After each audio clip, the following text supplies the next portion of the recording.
فلا أقسم بمواقع النجوم وإنه لقسم لو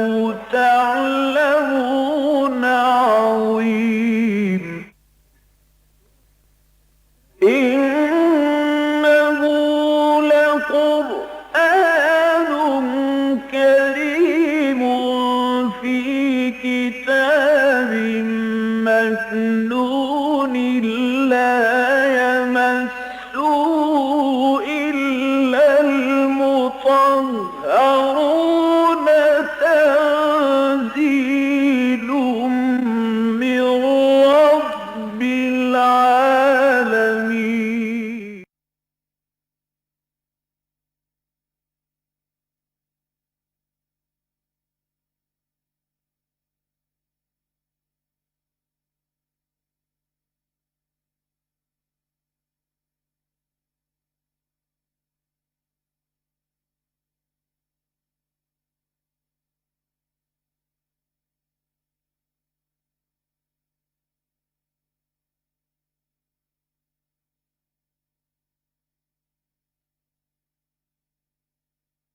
نحمده ونصلي على رسوله الكريم اما بعد فقد قال الله تبارك وتعالى كما ورد في سورة البقرة اعوذ بالله من الشيطان الرجيم بسم الله الرحمن الرحيم ومن الناس من يعجبك قوله في الحياة الدنيا ويشهد الله على ما في قلبه وهو ألد الخصام وَإِذَا تَوَلَّى سَعَىٰ فِي الْأَرْضِ لِيُفْسِدَ فِيهَا وَيُهْلِكَ الْحَرْثَ وَالنَّسْلَ وَاللَّهُ لَا يُحِبُّ الْفَسَادَ وَإِذَا قِيلَ لَهُ اتَّقِ اللَّهَ أَخَذَتْهُ الْعِزَّةُ بِالْإِثْمِ فَحَسْبُهُ جَهَنَّمُ وَلَبِئْسَ الْمِحَادُ وَمِنَ النَّاسِ مَن يَشْرِي نَفْسَهُ ابْتِغَاءَ مَرْضَاتِ اللَّهِ وَاللَّهُ رَءُوفٌ بِالْعِبَادِ صدق اللہ العظیم۔ سورہ بقرہ میں ہم جس مقام پر اس وقت ہیں، آیت نمبر 204 سے آیت نمبر 213، ان 10 آیتوں کی تلاوت آپ نے سماعت فرمائی، اور میں نے بھی 3 آیات دوبارہ تلاوت کی ہیں۔ یہ 10 آیات سورہ بقرہ کی بہت مشابہ ہیں سورہ بقرہ کے دوسرے رکوع سے۔ آپ کے علم میں ہے کہ سورہ بقرہ کے پہلے رکوع میں 2 قسم کے اشخاص کا تذکرہ ہوا۔ ایک وہ کہ جن کے دلوں میں اللہ کا خوف تھا، تقویٰ تھا، اور وہ پھر اللہ کی کتاب یعنی قرآن حکیم سے جو ہدی للناس ہدی للمتقین بن کر آئی تھی، انہوں نے اس سے بھرپور استفادہ کیا۔ جن کے کچھ اوصاف بیان ہوئے، پھر فرمایا یہ وہ لوگ ہیں اولئک علی ھدی من ربہم واولئک ھم المفلحون۔ پھر دوسرا گروہ وہ تھا کہ جو کفر پر اڑ چکا تھا، اور یہاں اشارہ اصل میں ہے کفار مکہ کی طرف کہ جن کو حضور 12-13 برس تک دعوت دیتے رہے تھے، اس کے باوجود وہ اپنے کفر اور شرک پر اڑے ہوئے تھے۔ ان کے بارے میں صرف ایک اجمالی فیصلہ آیا کہ ختم اللہ علی قلوبہم وعلی سمعہم وعلی ابصارہم غشاوہ ولہم عذاب عظیم۔ اب ان کے دلوں پر اور ان کے کانوں پر اللہ تعالیٰ نے مہر کر دی ہے، اور ان کی آنکھوں کے آگے پردے ڈال دیے ہیں، اور ان کے لیے تو بڑا عذاب ہے، یہ تو اب دوزخ کا ایندھن بن کر رہیں گے۔ اس کے بعد ایک تیسرا کردار بیان ہوا۔ وہ کردار ہے کہ جو ہمارے جو معروف جو الفاظ ہیں ان کے اعتبار سے سب سے زیادہ تو فٹ ہوتا ہے منافقین پر، لیکن قرآن کا انداز ایسا ہے کہ وہی کردار جو ہے اس پر پورے اتر رہے تھے اس وقت کے یہودی بھی۔ تو دوسرے رکوع کے ضمن میں بھی سمجھ لیجئے کہ پس منظر میں منافقین بھی ہیں اور یہود بالخصوص ان کے علماء بھی ہیں۔ بعین ہی وہی صورت ان 10 آیات کیا ہے، ان میں منافقین کا بھی تذکرہ ہے اور اس کے ساتھ ہی اہل کتاب کا۔ لیکن میں یہ چاہتا ہوں کہ لفظ نفاق کے بارے میں پہلے چند باتیں آپ دوبارہ ذہن میں تازہ کر لیں، اگرچہ ہماری ان مجالس میں بار بار یہ چیزیں زیر بحث آئی ہیں۔ پہلی بات تو یہ کہ نفاق کا لفظ پورے مکی قرآن میں صرف ایک دفعہ آیا ہے۔ 2/3 قرآن جو ہے مکی ہے، مکی صورتوں پر مشتمل ہے، اس میں کہیں لفظ نفاق یا منافق نہیں آیا سوائے ایک کے۔ اور نفاق کا جو اصل مرض ہے، بنیادی مرض، اس کا بھی ذکر مکی قرآن میں ایک ہی دفعہ آیا ہے، اگرچہ اس صورت کے بارے میں اختلاف ہے کہ وہ مکی ہے یا مدنی ہے۔ وہ بنیادی روگ کیا ہے؟ وہ سورہ حج کی آیت ہے، پہلے رکوع میں جو آئی ہے، دوسرے رکوع میں وَمِنَ النَّاسِ مَن يَعْبُدُ اللَّهَ عَلَى حَرْفٍ، لوگوں میں کچھ ایسے بھی ہیں جو اللہ کی بندگی تو کرنا چاہتے ہیں لیکن کنارے کنارے بچ کر، کوئی خطرہ مول لینے کو تیار نہیں ہے، کوئی رسک لینے کو تیار نہیں ہے، جان اور مال پر کوئی آنچ جو آئے تو وہ انہیں گوارا نہیں ہے۔ عَلَى حَرْفٍ، جیسے کوئی میدان میں کودنے کو تیار نہ ہو کہ ڈوبنے کا خطرہ ہے، تو کنارے کنارے جو ہے وہ چل رہا ہے۔ اور اس کی شرح کر دی فَإِنْ أَصَابَهُ خَيْرٌ اطْمَأَنَّ بِهِ، اگر خیر ملتا رہے، خیریت رہے، کوئی آزمائش نہیں، کوئی تکلیف نہیں، کوئی مصیبت نہیں، تو مطمئن رہتے ہیں، ٹھیک ہے، اللہ کو مانتے ہیں، رسول کو، قرآن کو مانتے ہیں، عمل کر رہے ہیں، نماز روزہ جو ہے اس پر کاربند ہے۔ وَإِنْ أَصَابَتْهُ الْفِتْنَةُ انقلب علی وجہہ خسر الدنیا والآخرہ، اگر کہیں کوئی آزمائش آ گئی، کوئی تکلیف آ گئی، کوئی مطالبہ آ گیا جانی اور مالی قربانی کا، تو وہ اوندھے منہ گر پڑتے ہیں۔ خسر الدنیا والآخرہ، یہ دنیا اور آخرت دونوں کا خسارہ ہے، بربادی ہے، تباہی ہے۔ یہ ہے اصل کردار کہ ایک انسان کسی نظریے کو، کسی خیال کو تسلیم تو کر لے، قبول تو کر لے، لیکن اس کے لیے قربانی دینے کو تیار نہ ہو۔ اس طرح کے لوگ دنیا میں ہمیشہ رہے، 3 طرح کے لوگ ہمیشہ دنیا میں رہے ہیں، خاص طور پر جب بھی کبھی کوئی انقلابی پیغام سامنے آتا ہے، کسی نظام کو بدلنے کے لیے کوئی دعوت سامنے آتی ہے، تو ایک تو وہ لوگ ہوتے ہیں کہ جو اسے قبول کرتے ہیں، تو پھر ہر چہ باد آباد، اب اس شان کے ساتھ قبول کرتے ہیں کہ اب جو ہو سو ہو، ماں کشتی درآب انداختیم، اب تو ہم نے اپنی کشتی دریا میں ڈال دی ہے، اب یہ چلے گی اور تیرے گی تو ہم تیریں گے، یہ ڈوبتی ہے تو ہم ڈوبنے کو تیار ہیں، کشتی چھوڑ کر بھاگیں گے نہیں ہم۔ ایک وہ ہوتے ہیں کہ جو اپنے سابق نظام کو پروٹیکٹ کرنے کے لیے، اسٹیٹس کو برقرار رکھنے کے لیے مقابلے میں آ جاتے ہیں، خم پھونک کر، کھلم کھلا دشمن۔ ایک وہ ہوتے ہیں کہ جنہیں وہ دعوت جو ہے متاثر تو کرتی ہے، بات اچھی تو لگتی ہے، ہاں بھائی بات صحیح ہے، قبول بھی کر لیتے ہیں، لیکن جب ایک انقلابی جد و جہد کے اندر، پھر تو ظاہر بات ہے کہ اب مرحلے آئیں گے جن میں قربانیاں دینی ہوں گی، جانی قربانی، مالی قربانی، تو وہ ٹھٹک کر رہ جاتے ہیں، اور ان کے جو ہے پاؤں، ان میں جو ہے وہ لرزش پیدا ہو جاتی ہے اور وہ چل نہیں پاتے۔ اب انہیں آپ چاہے کہیں یہ کہ وہ عزم اور ارادے کی کمی ہے، قوت ارادی کمزور ہے، یا پوری یکسوئی کے ساتھ اور گہرائی کے ساتھ انہوں نے اس نظریے کو نہیں تسلیم کیا تھا، دونوں ہی باتیں ہو سکتی ہیں، یعنی داخلی بھی خارجی بھی، لیکن اس کا نام ہے نفاق، اس کا نام ہے منافقت۔ وَمِنَ النَّاسِ مَن يَعْبُدُ اللَّهَ عَلَى حَرْفٍ فَإِنْ أَصَابَهُ خَيْرٌ اطْمَأَنَّ بِهِ وَإِنْ أَصَابَهُ فِتْنَةٌ انقلب عَلَى وَجْهِهِ خَسِرَ الدُّنْيَا وَالْآخِرَةَ ذَلِكَ هُوَ الْخُسْرَانُ الْمُبِينُ۔ اور سورہ عنکبوت میں پھر اس کو کھول کر بیان کیا گیا ہے، وَمِنَ النَّاسِ مَن يَقُولُ آمَنَّا بِاللَّهِ، لوگوں میں سے کچھ ایسے بھی ہیں جو کہتے ہیں ہم ایمان لے آئے اللہ پر، فَإِذَا أُوذِيَ فِي اللَّهِ جَعَلَ فِتْنَةَ النَّاسِ كَعَذَابِ اللَّهِ، جب انہیں کوئی تکلیف پہنچائی جاتی ہے اللہ کے راستے میں، تو پھر وہ ایسے گھبرا اٹھتے ہیں، لوگوں کی طرف سے ڈالی جانے والی مصیبتوں کو اس سے ایسے گھبراتے ہیں جیسے اللہ کے عذاب سے گھبرانا چاہیے۔ وَلَئِن جَاءَ نَصْرٌ مِّن رَبِّكَ، اور اے نبی اگر آپ کے رب کی طرف سے مدد آ جائے،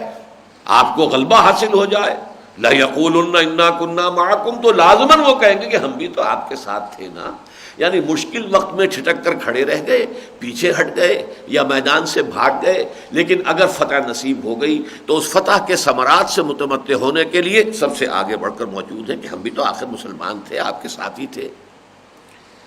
اس کو فرمایا ہے اولیس اللہ بعالم بما فی صدور العالمین، تو کیا اللہ خوب جانتا نہیں ہے جو کچھ لوگوں کے سینوں میں ہے؟ یہ کس کو دھوکہ دے رہے ہیں؟ اگر ایمان ہوتا تو یہ میدان سے بھاگتے ہی نہ، اگر ایمان ہوتا تو وہ مصائب سے اس طریقے سے پریشان اور اس طریقے سے جو ہے وہ بے چین نہ ہو گئے ہوتے، بلکہ ڈٹ کر خم ٹھوک کر اس کا مقابلہ کرتے، برداشت کرتے۔ اولیس اللہ بعلم بما فی صدور العالمین ولیعلمن اللہ الذین آمنوا ولیعلمن المنافقین۔ اللہ تعالیٰ تو لازماً واضح کر دے گا، کھول دے گا، نمایاں کر دے گا کون حقیقتاً مومن ہے اور کون واقعتاً منافق ہے۔ یہ واحد مقام ہے پورے مکی قرآن میں، 2/3 قرآن میں، جہاں لفظ منافق آیا ہے، اور اس کی شرح یہی ہے، اس کی وضاحت یہی ہے۔ اب دیکھیے کہ مدنی دور میں اصل میں نفاق شروع ہوا ہے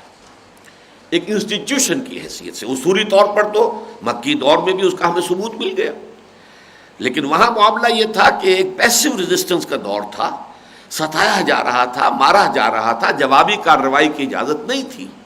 لیکن اگر کوئی شخص نہیں جھیل پا رہا، نہیں برداشت کر پا رہا، گھبرا رہا ہے، اس کے پائے ثبات میں لغزش آ رہی ہے، تو اسے بتایا جا رہا کہ یہ پھر نفاق کی علامت ہے۔ اگر تم اسے جھیلو گے نہیں، برداشت نہیں کرو گے، خم ٹھوک کر کھڑے نہیں رہو گے، چاہے تمہیں جوابی کارروائی کی ابھی اجازت نہیں ہے، لیکن قدم پیچھے نہ ہٹے، ریزسٹنس تو ہوگی، پیسو ریزسٹنس ہوگی کہ تم آگے بڑھ کر اس برائی یا کفر یا باطل جو ہے اس کے خلاف کوئی اقدامی کارروائی تو نہیں کرو گے، لیکن پیچھے بھی نہیں ہٹو گے۔ پیچھے ہٹنے کا اگر ذرا سا بھی معاملہ ہو گیا تو یہ نفاق ہوگا۔ مدینہ منورہ میں آنے کے بعد نفاق کا مرض جو ہے وہ شروع ہو گیا کہ اب ظاہر بات ہے کہ مدینے میں جو لوگ ایمان لا رہے تھے ان کے لیے اس طرح کی کوئی آزمائش تھی نہیں، لہذا کچے پکے سارے لوگ ایمان لے آئے۔ اب آزمائش کب آئی؟ جبکہ قتال کا مرحلہ آیا، جب یہ کہا گیا کہ اب میدان جنگ میں نکلو، نقد جان ہتھیلی پر رکھ کر نکلو۔ جو جاتا ہے جنگ میں تو وہ تو در حقیقت اپنی جان کا رسک لے کر جاتا ہے، وہ تو یوں سمجھیے بونس ہے اگر واپس آ گئے، لیکن یہ کہ جو شخص جنگ میں شریک ہو رہا ہے وہ تو گویا کہ اس نے تو اپنی جان ہتھیلی پر رکھ لی ہے، وہ اپنی جان کا جو ہے وہ رسک لے رہا ہے۔ یہ آزمائش جب آئی ہے تو اس وقت پھر نفاق کا جو پودا ہے وہ پوری طریقے سے پروان چڑھنا شروع ہوا۔ لیکن اس میں بھی قرآن مجید نے ایک بہت عجیب حکمت ہے جو اختیار کی ہے۔ یہ جو تقریباً 2 سال میں جو سورہ بقرہ نازل ہوئی ہے، اس لیے کہ یہ ہجرت کے فوراً بعد سے لے کر اور غزوہ بدر سے متصلاً قبل تک یہ سورہ مبارکہ کا نزول ہے، اور اس کے علاوہ اسی کی تمام صورت ہے سورہ محمد یا سورہ قتال صلی اللہ علیہ وسلم۔ یہ 2 صورتیں ہیں کہ جو غزوہ بدر سے پہلے اور ہجرت کے بعد نازل ہوئی۔ باقی اس میں کہیں کہیں آیات جیسا کہ ہم نوٹ کر چکے ہیں، بعد کی آیات بھی ہیں، لیکن اکثر و بیشتر مین بلک جو ہے سورہ بقرہ کا وہ اس عرصے میں ہے، ہجرت کے بعد سے لے کر اور غزوہ بدر سے قبل تک۔ اس میں کہیں لفظ نفاق جو ہے نہیں آیا، ابھی گویا کہ مکی صورتوں والا مزاج برقرار ہے۔ بیماری کو تو بیان کیا گیا، نشاندہی تو کر دی گئی، تاکہ جن لوگوں کے دلوں میں بھی کچھ اس کے جراثیم جو ہیں وہ کہیں شروع ہو گئے ہوں، وہ بیماری کا کوئی آغاز ہو رہا، وہ متنبہ ہو جائیں، وہ خود دروں بینی کر لیں، وہ خود انٹروسپیکشن کر لیں، وہ خود اپنے گریبانوں میں جھانک کر متنبہ ہو جائیں اور اس کے علاج کی طرف جو ہے وہ متوجہ ہو جائیں۔ لیکن یہ کہ لفظ نفاق ابھی ان 2 صورتوں کے اندر نہیں آیا، بلکہ نفاق کا وہ اصل مرض جو اسے بیان کر دیا گیا۔ اس میں بھی ایک بات اور نوٹ کیجئے کہ اس نفاق کے ضمن میں قرآن مجید میں کہیں بھی منافقوں سے خطاب کرتے ہوئے یا ایھا الذین نافقوا کے الفاظ نہیں آئے، پورے قرآن میں نہیں ہے۔ حالانکہ ظاہر بات ہے کہ منافقین سے خطاب تو ہے، یہ تم کس راستے پر جا رہے ہو، اپنی اصلاح کرو، اپنی غلطی پر، اپنی بیماری پر متنبہ کرو، ہو جاؤ۔ ابھی تو تمہارا یہ مرض جو ہے فرسٹ سٹیج میں ہے، جیسے ٹی بی ہوتی ہے، فرسٹ سٹیج ہے، سیکنڈ سٹیج ہے، تھرڈ سٹیج ہے، لیکن پہلی سٹیج میں ہی علاج ہو جائے تو یہ بڑی آسانی سے جو ہے اس پر قابو پایا جا سکتا ہے، تو متنبہ ہو جاؤ۔ لیکن یا ایھا الذین نافقوا کہیں نہیں ہے، بلکہ خطاب جہاں بھی ہے یا ایھا الذین آمنوا سے، اس لیے کہ اس صیغے میں در حقیقت مسلمانوں سے خطاب کیا جا رہا ہے، اور مسلمان جو ہے 3 قسم کے ہو سکتے ہیں، یا تو حقیقی ایمان دل میں موجود ہے، مومن صادق ہے، ان کے دل میں ایمان ہے، عمل میں اسلام ہے، یا اس کے برعکس ہے، عمل میں اسلام ہے اور دل میں کھوٹ ہے، نفاق ہے، دھوکہ دینے کا ارادہ ہے۔ یا ایک تیسری شکل ہو سکتی ہے کہ بس سرسری سا ایمان تو لے آئے، مان لیا، چونکہ پورے قبیلے نے فیصلہ کیا ہے، اب میں بھی تو قبیلے کا فرد ہوں، قبیلے کے چودھریوں نے بیٹھ کر طے کر لیا کہ اب تو بس اسلام لے آنا چاہیے، ہمیں جا کر محمد صلی اللہ علیہ وسلم کے سامنے اطاعت قبول کر لینی چاہیے، وہ بھی شامل ہو گئے۔ اگرچہ وہ ایمان مثبت طور پر اس کے دل میں ابھی نہیں آیا، لیکن کوئی دھوکہ دینے کی نیت بھی نہیں ہے، لہذا وہ نہ منافق ہے اور نہ مومن ہے، بلکہ بین بین ہے۔ قالت الاعراب آمنا قل لم تؤمنوا ولكن قولوا اسلمنا ولما يدخل الايمان في قلوبكم وان تطيعوا الله ورسوله لا يلدكم من اعمالكم شيئا ان الله غفور رحیم۔ یہ بدو دعویٰ کر رہے ہیں کہ ہم ایمان لے آئے، نبی آپ ان سے کہہ دیجئے تم ایمان ہرگز نہیں لائے ہو، ہاں تم یہ کہہ سکتے ہو کہ ہم اسلام لائے، اسلام لے آئے، مسلمان ہو گئے، ہم نے اطاعت قبول کر لی، اور ابھی تک ایمان تمہارے دلوں میں داخل نہیں ہوا، تاہم اس کے باوجود اگر تم اللہ اور اس کے رسول کی اطاعت کرتے رہو گے، جو کہ اطاعت کلی ہوگی، ہمہ تن ہوگی، ہمہ وقت ہوگی، تو اللہ تعالیٰ تمہارے اعمال میں کوئی کمی نہیں کرے گا، اس کا بھرپور اجر و ثواب تمہیں دے دے گا۔ یہ اللہ کی رعایت ہے اس کی شان غفاری اور رحیمی کے حوالے سے۔ ان اللہ غفور الرحیم، اللہ غفور ہے، رحیم ہے، وہ تمہیں اس کیفیت کے اندر بھی اگر تم اطاعت پر کاربند رہو گے تو تمہارے اعمال کا اجر و ثواب تمہیں دے دے گا۔ تو یا ایھا الذین آمنوا کا خطاب جب بھی قرآن مجید میں آتا ہے، مدنی صورتوں میں ہی ہے یہ خطاب کا صیغہ، جیسا کہ میں کئی دفعہ عرض کر چکا ہوں، مکی صورتوں میں تو ہے ہی نہیں، صرف ایک استثناء ہے سورہ حج کے اندر، اور سورہ حج جو ہے وہ مختلف فی ہے کہ وہ مکی ہے یا مدنی ہے۔ یا ایھا الذین آمنوا ارکعوا واسجدوا واعبدوا ربکم، یہ ایک آیت ہے، ورنہ کہیں یا عبادی الذین آمنوا، یا عبادی الذین اسرفوا اس طرح ہے، یا حضور سے کہا گیا کہ کل عبادی، میرے بندوں سے یہ کہہ دیجئے، براہ راست خطاب نہیں ہوتا، وہ خطاب ہوا ہے کہ جب مسلمان ایک امت کی حیثیت اختیار کر چکے ہیں، ہجرت کے بعد تحویل قبلہ ہو گیا ہے، اب گویا کہ ایک امت کے طور پر وجود جو ہے مسلمانوں کا ہے، اب ان سے بحیثیت امت خطاب ہے یا ایھا الذین آمنوا سے۔ تو یہ چند باتیں ذہن میں رکھیے، اور جیسا کہ میں عرض کر رہا تھا کہ چونکہ یہود کا معاملہ تھا مدینے میں، یہودی بھی اس اعتبار سے منافقین کے مشابہ تھے، ان دونوں کے مابین ایک قدر مشترک تھی۔ یہودی بھی کہتے تھے ہم اللہ کو بھی مانتے ہیں، اللہ کی توحید کو بھی مانتے ہیں، آخرت کو بھی مانتے ہیں، تو ہمیں بھی مسلمان مانو۔ بس صرف یہی ہے نا کہ ہم محمد کو نہیں مانتے صلی اللہ علیہ وسلم، لیکن اس سے ہمارا مسلمان ہونا تو جو ہے وہ آپ کو ماننا پڑے گا، ہم بھی حق پر ہیں، اللہ کو اور آخرت کو تو مانتے ہیں نا، اپنے رسول کو مانتے ہیں، اپنی کتاب کو مانتے ہیں، تم بھی مانتے ہو وہ اللہ کے رسول تھے، تم بھی مانتے ہو کہ تورات اللہ کی کتاب تھی، لہذا ہمارا دعویٰ یہ ہے کہ ہم بھی مسلمان ہیں۔ اور یہی معاملہ منافقین کا تھا، وہ کہتے تھے ہم اللہ کو بھی مانتے ہیں، آخرت کو بھی مانتے ہیں، اور محمد کو بھی مانتے ہیں، لیکن یہ کہ وہ ذرا مانتے تھے کوئی ڈھیلا ڈھالا سا ماننا۔ وہ یہ کہتے تھے کہ جو بات قرآن میں آ جائے وہ تو ٹھیک ہے کہ وہ تو اللہ کی طرف سے، اس کی تو اطاعت ہم کریں گے، لیکن یہ بعض اقدامات جو محمد خود کر دیتے ہیں یہ ہمارے لیے قابل قبول نہیں ہے۔ ابھی تو قتال کی تو کوئی آیت تو نازل ہی نہیں ہوئی، کہیں اللہ نے حکم دیا ہی نہیں کہ اللہ کے راہ میں قتال کرو، اور انہوں نے مہمیں بھیجنی شروع کر دی ہیں۔ اس پر سب سے بڑا اعتراض تھا انہیں، اس لیے کہ ظاہر بات ہے کہ جب حضور نے 7واں مہینہ ہجرت کے بعد سے لے کر 7ویں مہینے سے آپ نے فوجی مہمیں شروع کر دی، اس وقت تک ابھی حکم قتال آیا ہی نہیں تھا۔ اذن قتال تھا تو اس درجے میں تھا کہ اگر تم پر جنگ ٹھونسی جائے، تم پر کچھ زیادتی کی جائے، لیکن ابھی تو اذن قتال تک کی بات تھی، حکم قتال تو آیا ہی نہیں تھا۔ تو ان کا اعتراض یہ تھا کہ یہ جنگجوئی جو دکھا رہے ہیں محمد صلی اللہ علیہ وسلم، معاذ اللہ میں ان کا قول نقل کر رہا ہوں،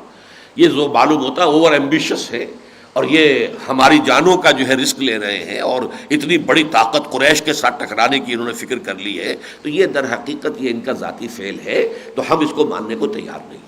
اس لیے کہ ساری آزمائی اسی فعل میں آ رہی تھی۔ تو گویا کہ یہ ان میں قدر مشترک بھی تھا کہ یہود جو ہے وہ حضور کو سرے سے رسول ماننے کو تیار نہیں تھے، یہ مانتے تو تھے لیکن پورے طور سے رسول کی اطاعت کو قبول کرنا ایز سچ یہ ان پر دوبر گزر رہا تھا۔ یہ بات بڑی تفصیل سے آگے سورہ نساء کے اندر بہت تفصیل سے آئی ہے کہ نفاق کے جو 3 بڑے بڑے شعبے وہاں بیان ہوئے، ان میں سے پہلا یہی ہے کہ رسول کی اطاعت جو ہے ان پر بڑی شاخ گزرتی ہے۔ اس لیے انہوں نے کہا تھا کہ ابھی کوئی صورت تو نازل ہی نہیں ہوئی، چنانچہ سورہ قتال جب نازل ہوئی ہے، سورہ محمد بھی اس کا نام ہے صلی اللہ علیہ وسلم، سورہ قتال بھی ہے، تو اس صورت کے اندر پھر کہا گیا کہ جب وہ صورت نازل کر دی گئی فَإِذَا أُنزِلَتْ سُورَةٌ مُحْكَمَةٌ، تب اب ان کے جان پر بن گئی ہے، اب کیا کریں، کچھ نہیں کر سکتے۔ تو وہ تو اے نبی آپ کو ایسے دیکھ رہے ہیں جیسے وہ شخص دیکھا کرتا ہے کہ جس کے اوپر موت کی غشی طاری ہو رہی ہو، اور اس کی جو آنکھ کے ڈیلے جو ہیں ادھر ادھر جو ہے گھوم رہے ہیں، اس طریقے سے منافقین کی جان پر بن گئی ہے کہ ہمارے اوپر تو حجت اب قائم ہو گئی، ہم نے تو یہ کہا تھا کہ ابھی قرآن میں تو کوئی حکم نازل نہیں ہوا، اب تو سورت محکمہ بھی نازل ہو گئی، اب ہمارے لیے کوئی جائے فرار نہیں۔ تو یہودی جو ہے یوں سمجھیے کہ وہ در حقیقت حضور کے خلاف پھر ان منافقین کو بھڑکاتے تھے، انہیں سپورٹ کرتے تھے، بلکہ جدید اصطلاح میں آپ کو کے سامنے رکھوں گا، جیسے کہ کسی جگہ پر بڑا جنگل ہے، اس میں اونچے اونچے درخت بھی ہیں، درختوں کے نیچے انڈر گروتھ بھی ہوتی ہے، کوئی جھاڑیاں ہیں، کوئی پودے ہیں، وہ درختوں کے طفیلی ہیں، اسی طریقے سے در حقیقت یہ نفاق کا پودا جو ہے یہ ایک انڈر گروتھ کی حیثیت سے جو یہودی تھے مدینے میں پہلے سے آباد، ان کے زیر سایہ یہ پروان چڑھا ہے۔ لہذا ان دونوں گروہوں میں کچھ چیزیں قدر مشترک کی حیثیت سے ہیں، اور یہ بات سورہ بقرہ کے دوسرے رکوع سے بھی نمایاں ہے اور ان آیات سے بھی۔ اب اس میں خاص طور پر پہلے جو ذکر ہو رہا ہے اس کو نوٹ کیجئے، وَمِنَ النَّاسِ مَن يُعْجِبُكَ قَوْلُهُ فِي الْحَيَاةِ الدُّنْيَا،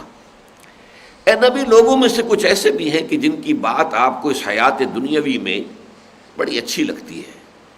بڑی لچھے دار گفتگویں کرتے ہیں، بہت چرب زبان ہیں، بہت جو ہے ذہانت کا ثبوت دیتے ہیں۔ فی الحیات دنیا سے یہ مراد ہے، دو مراد ہو سکتی ہے، ایک تو یہ کہ ظاہر بات ہے کہ ان کا جو ملمہ ہے اوپر کا، یہ چرب زبانی اور یہ زبان سے خوشامدیں کرنا، اور جس طریقے سے، اور وہ یشهد اللہ ویشهد اللہ علی ما فی قلبہ، اور وہ جو کچھ اپنے دل میں ہے اس پر اللہ کو بھی گواہ بناتا، اللہ گواہ ہے، خدا گواہ ہے، جو کچھ میں کہہ رہا ہوں وہ بالکل دل سے کہہ رہا ہوں، خلوص نیت سے کہہ رہا ہوں، صحیح کہہ رہا ہوں، تو اس کی بات آپ کو بڑی اچھی لگتی ہے۔ فی الحیات الدنیا، دنیا کی زندگی میں، یعنی آخرت میں جا کے جب پردہ اٹھ جائے گا تو معلوم ہوگا کہ یہ جو لچھے دار گفتگو تھی اس کے پیچھے در حقیقت انتہائی بغض اور دشمنی جو ہے وہ کار فرما تھی۔ بڑا ہی مکروہ چہرہ سامنے آئے گا، جبکہ ان کے چہرے پر جو یہ ماسک ہے، نفاق کا ماسک جب اتر جائے گا تو معلوم ہوگا کہ یہ حسین چہرہ نہیں تھا، یہ تو بہت ہی بدنما چہرہ تھا۔ تو یہ آخرت سے مراد یہ بھی ہے، اور یہ بھی ہے کہ در حقیقت یہ منافق جو تھے یہ ورلڈلی وائز تھے، جس کو ہم کہتے ہیں ورلڈلی وزڈم، دنیا کے معاملات میں بڑے سمجھدار، لہذا وہ جب آ کے باتیں کرتے تھے، اور یہ معاملہ یہود کا بھی تھا، ان میں سے کچھ لوگ آتے تھے، جیسا کہ کئی جگہ قرآن میں آیا ہے، اپنے ایمان کا بھی یقین دلاتے تھے کہ ٹھیک ہے جی، ہم بھی آخر اللہ کو ماننے والے ہیں، آپ کے ساتھی ہیں۔ خاص طور پر پہلے 16-17 مہینے جب انہی کے قبلے کی طرف رخ کر کے مسلمانوں نے نماز پڑھی تو وہ ایک طرح کی اپنائیت بھی محسوس کرتے تھے، بلکہ یہ بھی محسوس کرتے تھے کہ یہ تو ہمارے کیمپ فالوورز ہیں، یہ تو ہماری جو ہے ہمارے پیچھے چل رہے ہیں، ہماری پیروی کر رہے ہیں۔ اور پھر وہ کچھ نہ کچھ مشورے بھی دیتے تھے، اے محمد آپ ایسا کیجئے، یوں کیجئے، اس طرح کیجئے، ادھر سے اندیشہ ہے، ادھر سے خطرہ ہے، اس کا یہ سد باب ہے، ہم آپ کو بالکل اپنے خلوص نیت کے ساتھ مشورے دے رہے ہیں۔ اسی طرح کا معاملہ منافقین کا، اور خاص طور پر وہ آ کر کہتے تھے کہ یہ آپ خامخواہ جنگ و جدل کیوں جو ہے مول لے رہے ہیں، آخر یہ موت کے منہ میں جانا جو ہے، قریش کو چھیڑنا، چھیڑ چھاڑ تو شروع ہو گئی۔ جب حضور نے چھاپا مار دستے بھیجنے شروع کر دیے، اور 8 مہمات غزوہ بدر سے پہلے ہجرت کے 7ویں مہینے سے شروع کر دیا آپ نے، تو آپ چھیڑ رہے ہیں، کس کو چھیڑ رہے ہیں ذرا سوچئے تو صحیح، غور تو کیجئے۔ قریش کو چھیڑ کر بچیں گے ہم؟ کیسے بچیں گے؟ یہ تو گویا کہ اپنے آپ کو شیر کے منہ میں دینے کی مترادف ہے۔ لیکن یہ کہ اس بات کو وہ اس انداز سے نہیں کہ انہیں اپنی جانوں کے لالے پڑ گئے تھے، بلکہ وہ مصلحت اور اس میں یہ بہتری ہے، اور اس طریقے سے یہ کام بہتر طریقے سے ہو سکتا ہے، کیوں نہ ہم دعوت و تبلیغ کے ذریعے ہی سے اس بات کو پھیلاتے رہے۔ خود بخود جو ہے ہم اگر گڑ دے کر مار سکتے ہیں تو زہر دینے کی کیا ضرورت ہے، اور تلوار اٹھانے کی کیا ضرورت ہے؟ یہ ساری لچھے دار گفتگو ہے، چونکہ سورہ قتال میں، سورہ محمد میں بھی آیا ہے کہ دیکھو مسلمانوں، اب یہ دعوت و تحریک جو ہے محمد صلی اللہ علیہ وسلم کی، وہ قتال کے مرحلے میں داخل ہو چکی ہے، اب صلح جوئی کی باتیں مت کرو، وہ دور گزر گیا صلح جوئی کا، وہ وقت گزر چکا ہے، یہ دعوت اب اس مرحلے میں آ گئی ہے۔ وَلَا تَدْعُوا إِلَى السِّلْمِ، اب نہ یہ جو ہے سلم اور یہ جو ہے صلح جوئی، اس کی کوئی کوشش مت کرو، اب تو یہ چھڑ گیا مسئلہ، اب تو ہوا کہ یہ دعوت جو ہے اپنے اس آخری مرحلے میں داخل ہو چکی ہے۔ وَمِنَ النَّاسِ مَن يُعْجِبُكَ قَوْلُهُ فِي الْحَيَاةِ الدُّنْيَا، یہ يُعْجِبُكَ نہ سورہ منافقون میں بھی آیا ہے، وَإِذَا رَأَيْتَهُمْ تُعْجِبُكَ أَجْسَامُهُمْ وَإِن يَقُولُوا تَسْمَعْ لِقَوْلِهِمْ كَأَنَّهُمْ خُشُبٌ مُّسَنَّدَةٌ، اے نبی جب آپ ان منافقوں کو دیکھتے ہیں تو بڑے ان کے جسم جو ہیں تن و توش ہیں،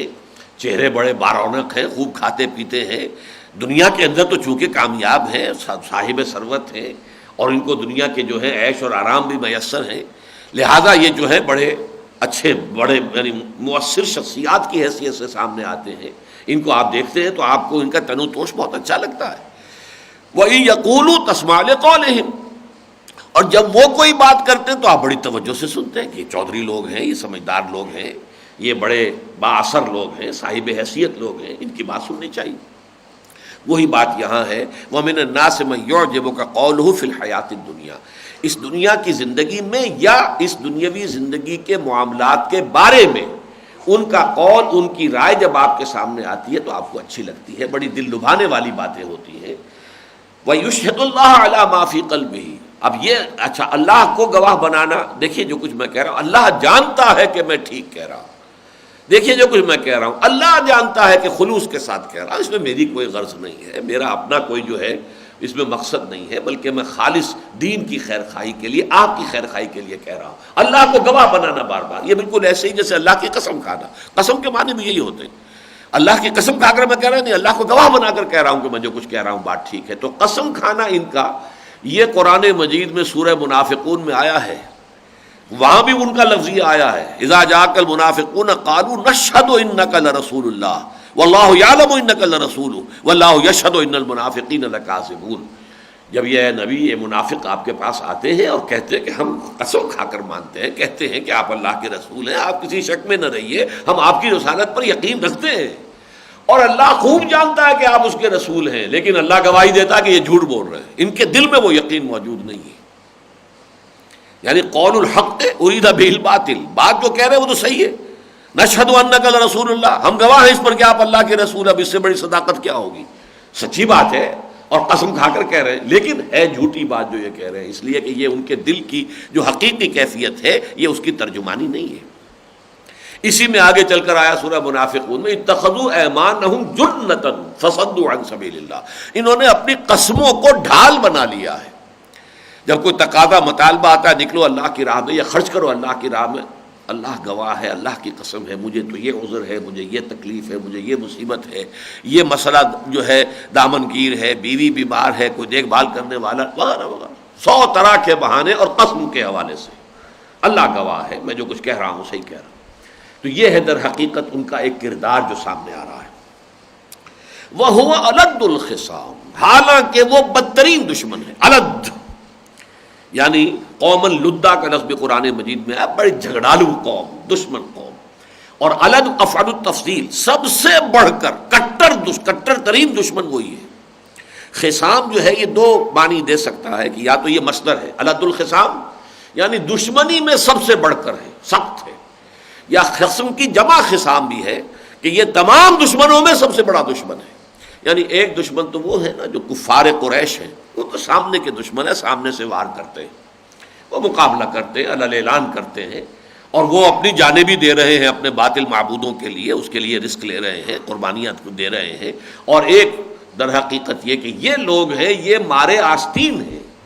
یہ تو یہاں پر آپ کی آستین کے اندر سے ڈنک ماریں گے، تو سب سے بڑا دشمن. اسی لیے اس سورہ منافقون میں بھی الفاظ آئے، میں اسی لیے یہ آپ کے ساتھ ساتھ جو ہے اس کے ساتھ، اس لیے کہ منافقت کے موضوع پر قرآن مجید کی جامع ترین سورت جو ہے وہ 11 آیتیں ہیں سورہ منافقون کی جو 28ویں پارے میں.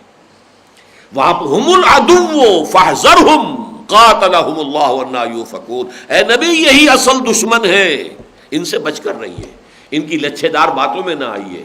ان کا یہ بار بار قسمیں کھا کر جو ہے اپنے خلوص کا یہ جو یقین دلانا چاہتے ہیں آپ اس سے دھوکہ نہ کھائیے. یہ جھوٹے بہانوں کو جو اپنی جھوٹی قسموں سے موقت کرتے ہیں آپ ان پر اعتبار نہ کیجیے. ہم العدو فاحذرہم قاتلہم اللہ انا یؤفکون، وہی اصل دشمن ہے، لہٰذا ان سے بچیے، ان سے بچاؤ کیجیے، ان کی چالوں سے اپنے آپ کو بچائیے. وَهُوَ أَلَدُّ الْخِصَامِ وَإِذَا تَوَلَّى سَعَىٰ فِي الْأَرْضِ، جب وہ جاتا ہے، اب اس کے بھی دو معنی ہیں، تولا پیٹھ موڑ کر چلے جانا، اور تولا یہ بھی ہے تولیت حاصل ہو جانا، متولی ہو جانا، اقتدار حاصل ہو جانا. یہ سورہ محمد میں بھی لفظ آیا ہے، قُلْ هَلْ عَصَيْتُمْ إِن تَوَلَّيْتُمْ أَن تُفْسِدُوا فِي الْأَرْضِ وَتَقَطَّعُوا أَرْحَامَكُمْ، وہاں بھی یہ لفظ آیا ہے اور دونوں معنی ہیں اس میں. یہاں پر بھی یہ لفظ آیا ہے کہ ایسے شخص کو اگر کہیں دنیا میں اقتدار حاصل ہو جائے تو وہ کیا کرے گا پھر، اس لیے کہ اندر سے اس کا گھناؤنا کردار یہ ہے، دلی عزائم اس کے یہ ہے، اور یہ کہ اوپر سے چکنی چپڑی باتیں کر کے، فرض کیجئے جیسے آج کا ہمارا دور ہے جو جمہوری دور ہے، عوام الناس کو دھوکہ دے کر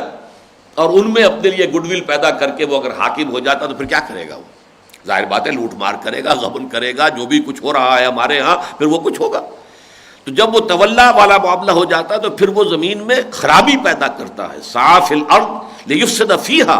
بھاگ دوڑ کرتا ہے، دگ و دو کرتا ہے تاکہ زمین میں فساد مچائے، وَيُهْلِكَ الْحَرْثَ وَالنَّسْلَ، اور ہلاک کرے کھیتی کو بھی اور جانی اتلاف بھی کرے۔ یہاں ذرا اس میں آپ سے عرض کر دوں کہ یہ تو میں جو اس وقت آپ کے سامنے بیان کر رہا ہوں وہ تعویل عام ہے الفاظ کے حوالے سے، ایک کیریکٹر کے جو قرآن مجید جس کی کہ نقشہ کشی کر رہا ہے وہ نمایاں ہو جائے ہمارے سامنے، اور خاص طور پر اصولی طور سے کہ ہم اسے ایک ماضی کی بات نہ سمجھے بلکہ یہ کہ یہ ایک مستقل جو ہمارے لیے رہنمائی ہے اور علمی جو ہے ہمارے لیے اثاثہ ہے کہ ہمیشہ ہر انقلابی تحریک کے ساتھ اس طرح کا ایک کردار ہر دور میں رہا ہے۔ اگر محمد الرسول اللہ کی جماعت اس سے پاک نہیں تھی تو دنیا میں اور کون سی جماعت ہو سکتی ہے جو اس سے پاک ہو؟ سب سے زیادہ پاک جماعت تو وہی ہو سکتی تھی۔ لیکن آپ کو معلوم ہے کہ مدنی دور میں آتے ہی یہ پودا جس تیزی کے ساتھ پروان چڑھا ہے اور یہ ایلیمنٹ جس تیزی کے ساتھ بڑھا ہے مسلمانوں کے اندر کہ اگلے ہی سال سن 3 کے شوال میں جب غزوہ احد کا موقع آیا ہے تو 1/3 نفری ٹوٹ کر واپس چلی گئی۔ نفاق کا پودا اس درجے جو ہے برابر ہو چکا تھا اس وقت، ابھی 3 سال ہوئے صرف۔ غزوہ بدر جو ہے یوم الفرقان اللہ تعالیٰ نے عطا کیا اور 1 سال ہوا ہے، اس کے باوجود حال یہ ہے کہ اگلے سال احد کے موقع پر سن 3 شوال میں وہ جب حضور نکلے ہیں مدینے سے تو 1000 کی نفری تھی ساتھ، اور جب صف بندی ہونے لگی ہے سامنے وہ لشکر آگے آئے 3000 کا، وہ صف بندی کر رہا ہے، ادھر حضور جو ہے وہ صف بندی کر رہے ہیں، تو 300 آدمی وہاں سے چلے گئے اور عین حالت جنگ سے چلے جانا، اس سے بڑی غداری کوئی ممکن نہیں، اس لیے کہ جو پیچھے رہ جاتے ہیں ان کی بھی ڈیمورلائزیشن کا اندیشہ ہے۔ چنانچہ ہے سورہ آل عمران میں کہ 2 گروہ اور بھی تھے، اذ ہمت طائفتان منکم ان تفشلا، 2 اور گروہ بھی تھے مسلمانوں تم میں سے کہ جو ذرا ڈھیلے پڑ گئے تھے جب انہوں نے دیکھا کہ 1/3 نفری تو ہماری واپس جا رہی، عین جنگ کے موقع پر جب صف بندی ہو رہی تب ساتھ چھوڑ کر جا رہا ہے، یہ تو یوں سمجھیے کہ عین پیٹھ میں چھرا گھونپنے کے مترادف ہے۔ تو 1/3 نفری جو ہے وہ مسلمانوں کی اس وقت کی جماعت میں اس قسم کے لوگوں پر مشتمل ہو چکی تھی۔ تو عمومی اعتبار سے ہمیں سوچنا چاہیے کہ ہماری رہنمائی کے لیے یہ کردار ہمیشہ رہے گا، ہمیشہ رہا ہے، ہمیشہ رہے گا۔ البتہ یہ کہ جب آیات نازل ہوتی ہیں تو ان کے پس منظر میں کوئی متعین واقعہ جسے ہم شان نزول کہتے ہیں، یا یہ کہ اس قسم کی آیات میں کوئی شخص معین کوئی کردار ہو، تو اخنس ابن شریق کا نام لیا گیا ہے کہ یہ ایک بڑا ہی کٹر منافق آدمی تھا، اور اس کی صورت یہ ہو گئی تھی جیسے یہودیوں کے بارے میں آپ دیکھتے ہیں نا قرآن مجید میں سورہ آل عمران میں آئے گا، عضوا علیکم الانامل من الغیظ، اے مسلمانوں یہ تم پر انہیں جو غصہ آتا ہے اس کی وجہ سے اپنی انگلیاں چباتے ہیں۔ جب کسی شخص کو غصہ شدید آئے لیکن کر کچھ نہ سکے، اب وہ کیا کرے گا؟ اپنی انگلیاں چبائے گا، اندر ہی اندر تیش اس کے اندر جو ہے وہ وٹ چڑھ رہا ہے، اس کو غصہ ہے اندر ہی اندر، پیچ و تاب جس کو ہم کہتے ہیں کھا رہا ہے وہ سب کچھ۔ یہ کیفیت ہو رہی تھی جیسے جیسے ان کی تمام ریشہ دوانیوں کے باوجود جب اسلام آگے بڑھ رہا ہے، دعوت آگے بڑھ رہی ہے، تو اب ان کے پاس سوائے اس کے کیا رہ گیا ہے کہ اپنی ہی غصے کی آگ میں خود ہی جلے۔ عضوا علیکم الانامل من الغیظ، تم پر یہ غصے کی وجہ سے اپنی انگلیاں چباتے ہیں۔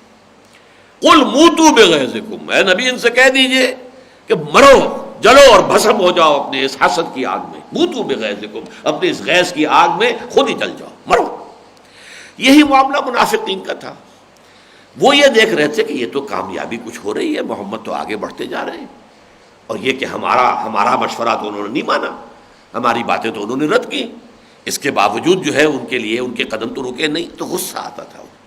اس غصے اور تیش کے عالم میں یہ کہتے ہیں کہ اخنس ابن شریق جو تھا یہ بھی بہت حضور کے سامنے جب جاتا تھا بڑی چکنی چپڑی بڑی ملمے والی باتیں کرتا تھا، لیکن یہ کہ پھر جاتا تھا تو پھر جا کر کہیں چپکے سے کسی کے انصاری کے کھیت میں آگ لگا دی، کسی کے جانور ہلاک کر دیے۔ اب یہ کہ یہ سارا نقشہ سامنے لایا جا رہا ہے کہ غصہ اپنا اس طرح وہ نکال رہے ہیں، لیکن یہ ہے کہ در حقیقت ان کے بس میں کچھ پڑھ نہیں رہا، کچھ کر نہیں پا رہے، لہذا لے دے کر اس قسم کے ان کے پاس جو ہے اپنے غصے کے اظہار کے لیے راستہ رہ گیا، اس کے سوا کچھ نہیں۔ لیکن یہ کہ اس میں اگر ہم اس کو تعویل عام میں لیں لیفسد فیہا، تو اس کا ایک مفہوم ذرا بڑا بھی ہے، وسیع بھی ہے، اس کو بھی سمجھ لیجئے۔ دیکھیے قرآن کا فلسفہ یہ ہے کہ دنیا میں جب تک کہ اللہ کا نظام قائم نہ ہو، تو چاہے بظاہر امن و امان ہے، حقیقت میں وہ فساد ہے۔ آپ کا ایکسپلائٹیٹو نظام ہے، بیچارہ غریب دبا ہوا ہے، پسا ہوا ہے، مر رہا ہے، ہاری ہے، کسان ہے، مزدور ہے، لیکن وہ اپنی اس قسمت پر صابر و شاکر ہے اور عیش کرنے والے عیش اڑا رہے ہیں۔ کوئی دنگا فساد نہیں تو آپ کہیں گے یہ امن ہے۔ امن نہیں ہے، یہ فساد ہے، پوٹینشل فساد ہے۔ امن تو ہوگا جب اللہ کا ایمان، اللہ پر ایمان اور اس کے اوپر مبنی نظام جب قائم ہو جائے گا، وہ امن ہوگا۔ فرض کیجئے کہ ڈاکوؤں کا کوئی پڑاؤ ہے، وہ ڈاکوؤں کے پڑاؤ میں امن ہے، وہاں تو کوئی نہ کسی کی جیب کاٹ رہا ہے، نہ کوئی ایک دوسرے کو گدن پہنچا رہا ہے، آپس میں تو بڑے شیر و شکر ہیں، باہم بڑی ان کی دوستی ہے، اخوت ہے۔ آپ کہیں گے کہ یہ تو بڑا پرامن معاشرہ ہے۔ نہیں بھائی، یہ تو در حقیقت اصل سورس ہے، بربادی اور تباہی اور بدامنی کا اصل اڈا یہی ہے۔ اسی طریقے سے جب تک اللہ کا دین قائم نہیں ہوتا، چاہے بظاہر امن و امان ہے، حقیقت میں وہ فساد ہے۔ ظہر الفساد فی البر والبحر بما کسبت ایدی الناس، لوگوں کے اپنے ہاتھوں کی کمائیوں کی وجہ سے بحر و بر میں فساد رونما ہو چکا ہے، چاہے وہ بظاہر فساد نہیں ہے، چاہے غلام مکے کے جو تھے وہ اپنی قسمت پر شاکر سے جو ہو رہا تھا ان کے ساتھ وہ جھیل رہے تھے، برداشت کر رہے تھے، لیکن یہ کہ اس کو ہم یہ نہیں کہہ سکتے کہ وہ کوئی پرامن معاشرہ تھا۔ تو اسی طریقے سے جب کوئی دعوت اٹھتی ہے اس کو اللہ کے دین کو قائم کرنے کے لیے، تو اول تو لوگ کہتے ہیں تم خامخواہ ایک فساد پیدا کر رہے ہو، کہ تم نے در حقیقت ہمارے ہاں تو امن تھا، کوئی لڑائی جھگڑا نہیں تھا،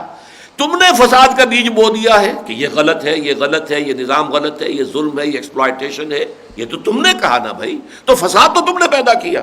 تو بسا اوقات ان کا الزام آتا تھا کہ تم مفسد ہو، جبکہ اہل ایمان کہتے تھے کہ ہم جس امن کو قائم کرنے کی جد و جہد کر رہے ہیں، جو شخص اس ہماری جد و جہد میں رکاوٹ ڈالتا ہے وہ مفسد ہے، وہ در حقیقت وہ عظیم تر امن کے قیام کی جد و جہد کو آگے جو موانع پیدا کر رہا، اصل فساد یہ ہے۔ یہی بات سورہ بقرہ کے دوسرے رکوع میں آئی ہے، وَإِذَا قِيلَ لَهُمْ لَا تُفْسِدُوا فِي الْأَرْضِ قَالُوا إِنَّمَا نَحْنُ مُصْلِحُونَ أَلَا إِنَّهُمْ هُمُ الْمُفْسِدُونَ وَلَكِنْ لَا يَشْعُرُونَ۔ جب ان سے کہا جاتا ہے کہ مت فساد مچاؤ زمین کے اندر، تو ہم تو اصلاح چاہتے ہیں، اصلاح کرنے والے ہیں، یہ فساد تو محمد مچا رہا ہے صلی اللہ علیہ وسلم۔ انہوں نے جو ہے یوں سمجھیے کہ خامخواہ کی چھیڑ خانی شروع کر دی ہے قریش کے ساتھ، اس کا نتیجہ کیا نکلے گا؟ یہ تو بہت بڑا فساد رونما ہو جائے گا۔ تو ہم تو اصلاح چاہتے ہیں کہ بھائی چارے کے ساتھ بات کرو، دعوت و تبلیغ کے کام کو جاری رکھو، بس اللہ خیر صلی اللہ، اللہ کو منظور ہوگا تو بات ہو جائے گی پوری۔ لہذا اصل میں فسادی ہم نہیں ہیں، فسادی تم ہو، جبکہ قرآن نے کہا نہیں، الا انہم ہم المفسدون۔ وہ جو نظم جماعت ہے، وہ جو تحریک ہے، وہ جو جد و جہد ہو رہی ہے، جس کے نتیجے میں کہ اصل اور دیر پا امن قائم کرنا مقصود ہے، اس کو جو نقصان پہنچا رہے ہیں، جو اس کے راستے میں رکاوٹ ڈال رہے ہیں، جو اس جماعت کے نظم کو درہم برہم کر رہے ہیں، جو اس کے کارڈرز کے اندر تشویش پیدا کر رہے ہیں، ڈسسینشنز پیدا کر رہے ہیں، اختلاف رائے پیدا کر رہے ہیں، مایوسی پیدا کر رہے ہیں، در حقیقت یہ مفسد ہے۔ تو فساد کا ایک قرآن مجید کی اپنی ٹرمینالوجی بھی ہے کہ منافقین کے بارے میں کہا گیا وَإِذَا قِيلَ لَهُمْ لَا تُفْسِدُوا فِي الْأَرْضِ قَالُوا إِنَّمَا نَحْنُ مُصْلِحُونَ أَلَا إِنَّهُمْ هُمُ الْمُفْسِدُونَ وَلَكِنْ لَا يَشْعُرُونَ۔ انہیں شعور نہیں ہے، اصل میں یہ صلح جوئی کی باتیں جو کر رہے ہیں اور حضور کی طرف سے جو اقدام کا مرحلہ شروع کر دیا گیا ہے اس پر جو تنقید کر رہے ہیں، تو حقیقت میں یہ ہے فساد۔ اب اس کے بعد آگے دیکھیے وَإِذَا قِيلَ لَهُ اتَّقِ اللَّهَ أَخَذَتْهُ الْعِزَّةُ بِالْإِثْمِ۔ اب یہ کردار پورا سامنے آ رہا ہے، اور میں یہ اس لیے اس کو جنرلائز کر کے بیان کر رہا ہوں کہ جو لوگ بھی اگر کسی جد و جہد میں ہیں، جن لوگوں کا تو کسی ایکٹیو جد و جہد سے تعلق ہی نہیں، شناسائی ہی نہیں، کوئی اس کے ساتھ ابھی تعارف ہی نہیں، ان کے لیے تو یہ باتیں ایک تاریخ کی بس بات ہے، پرانی باتیں ہیں، وہ تو اساطیر الاولین سمجھتے ہیں، معاذ اللہ چاہے کہیں نہ، لیکن وہ یہی سمجھتے ہیں کہ اگلی قصوں کے اگلے لوگوں کے کہانیاں ہیں، واقعات ہیں، بس انہوں نے پڑھ لیا یہ اخنس ابن شریق کے حق میں یہ ایک آیت نازل ہوئی ہے، بس کافی ہے ان کے لیے، گویا کہ ہم سے تو کوئی سروکار اس کا ہے ہی نہیں، کوئی تعلق ہی نہیں، ہمارے لیے تو اس میں کوئی رہنمائی نہیں، کوئی ریفرنس ہے ہی نہیں، فریم آف ریفرنس کے اندر ہم آتے ہی نہیں کہیں۔ لیکن یہ کہ اس فریم آف ریفرنس میں وہ لوگ آ جائیں گے کہ جو دین کے اقامت کی جد و جہد میں شریک ہوں، ان کو اپنے ارد گرد دیکھتے رہنا چاہیے، آنکھیں کھول کر، چوکس ہو کر۔ ہم العدو فاحذرہم، یہ جو ففتھ کالمسٹ آنسر ہے تمہاری تحریک کے اندر ہے، تمہاری جماعت کے اندر ہے، شامل تمہاری امت کے اندر اپنے آپ کو کروا رہا ہے یہ ذرا ان کی طرف سے چوکس رہو، چوکنے رہو، ہوشیار رہو، پوری طریقے سے حفاظت کرو اپنی۔ تو اس حوالے سے ذرا میں چاہتا ہوں کہ جنرلائزڈ انداز میں اس بات کو سمجھیں۔ اب یہ بھی اسی کردار کا ایک نمونہ سامنے آ رہا ہے کہ جب اس سے کہا جاتا اللہ سے ڈرو، یہ کیا تم نے طرز عمل اختیار کیا ہے، اس کو چھوڑو۔ اخذت العزت بالاسم، تو اس کی جو جھوٹی عزت نفس ہے اسے اور جما دیتی ہے گناہ پر۔ ایک شخص وہ ہوتا ہے کہ جس کے اندر نیک نیتی ہے، خلوص ہے، اس سے کوئی خطا ہو گئی ہے، کوئی شخص اسے متنبہ کرتا بھائی تم نے کام یہ غلط کیا، تو وہ اس سے سبق سیکھتا ہے، اپنی اصلاح کی کوشش کرتا ہے۔ جس کے اندر یہ خناس پیدا ہوا ہے، اخنس ہے، خناس جو ہے اس کے اندر پیدا ہوا ہے، تو وہ خناس جو ہے اس کا نتیجہ کیا نکلے گا کہ کسی نے چاہے کتنی ہی دل جوئی کے ساتھ اور کتنے ہی خلوص کے ساتھ اور اپنی درد مندی کے ساتھ کہا ہو کہ دیکھو تم اپنے روش پر نظر ثانی کرو، غور کرو، یہ صحیح نہیں ہے تمہارا طرز عمل، اس سے اس پوری دعوت کو، اس تحریک کو اللہ تعالیٰ کی طرف سے جو بھی یہ کام محمد الرسول اللہ والذین معہ کے حوالے کیا گیا ہے، تم اس نصب العین کے اندر جو ہے وہ رکاوٹ ڈال رہے ہو، تو ان کے اوپر اس کا رد عمل یہ ہوتا ہے کہ اور ضد اور ہٹ دھرمی جو ہے بڑھ جاتی ہے۔ وہ جھوٹی انا جو ہے ان کی عزت نفس، اخذت العزت بالاسم، اسے اور جما دیتی ہے اس گناہ کے اوپر، بجائے اس کے کہ وہ کسی کی تنبیہ سے اور کسی کی طرف سے کوئی بھی اگر اس طرح کی بات آتی ہے تو اس سے کوئی فائدہ حاصل کرے، الٹا جو ہے اس کا رد عمل یہ ہوتا ہے کہ اور وہ اپنی ضد اور ہٹ میں جو ہے پکا ہو جاتا ہے۔ فحسبہ جہنم، بات بہت مختصر کر دی، اس کا ٹھکانہ وہ اس کے لیے تو مناسب جگہ اب جہنم ہی ہے، وہی ہے جو اس کے مناسب حال ہے، اسی کا یہ ایندھن بن کر رہے گا۔ وَلَبِئْسَ الْمِہَادُ، اور وہ بہت ہی برا ٹھکانہ ہے۔ مہد، ماں کی گود، مہد، مہاد، بچھونا، وَلَبِئْسَ الْمِہَادُ، بڑی بری گود ہے جو انہیں ملنے والی ہے، جہنم کی گود۔ اُمُّهُ ہاویہ، اب اس کا ٹھکانہ، اس کی ماں جو ہے وہ ہاویہ ہی ہوگی، وہی جہنم جو ہے اس کی بھڑکتی ہوئی آگ ہی در حقیقت اسی کی گود اسے نصیب ہوگی، وہی اس کا بستر ہوگا۔ اب اس کے برعکس یہ قرآن مجید کا جو عام اسلوب ہے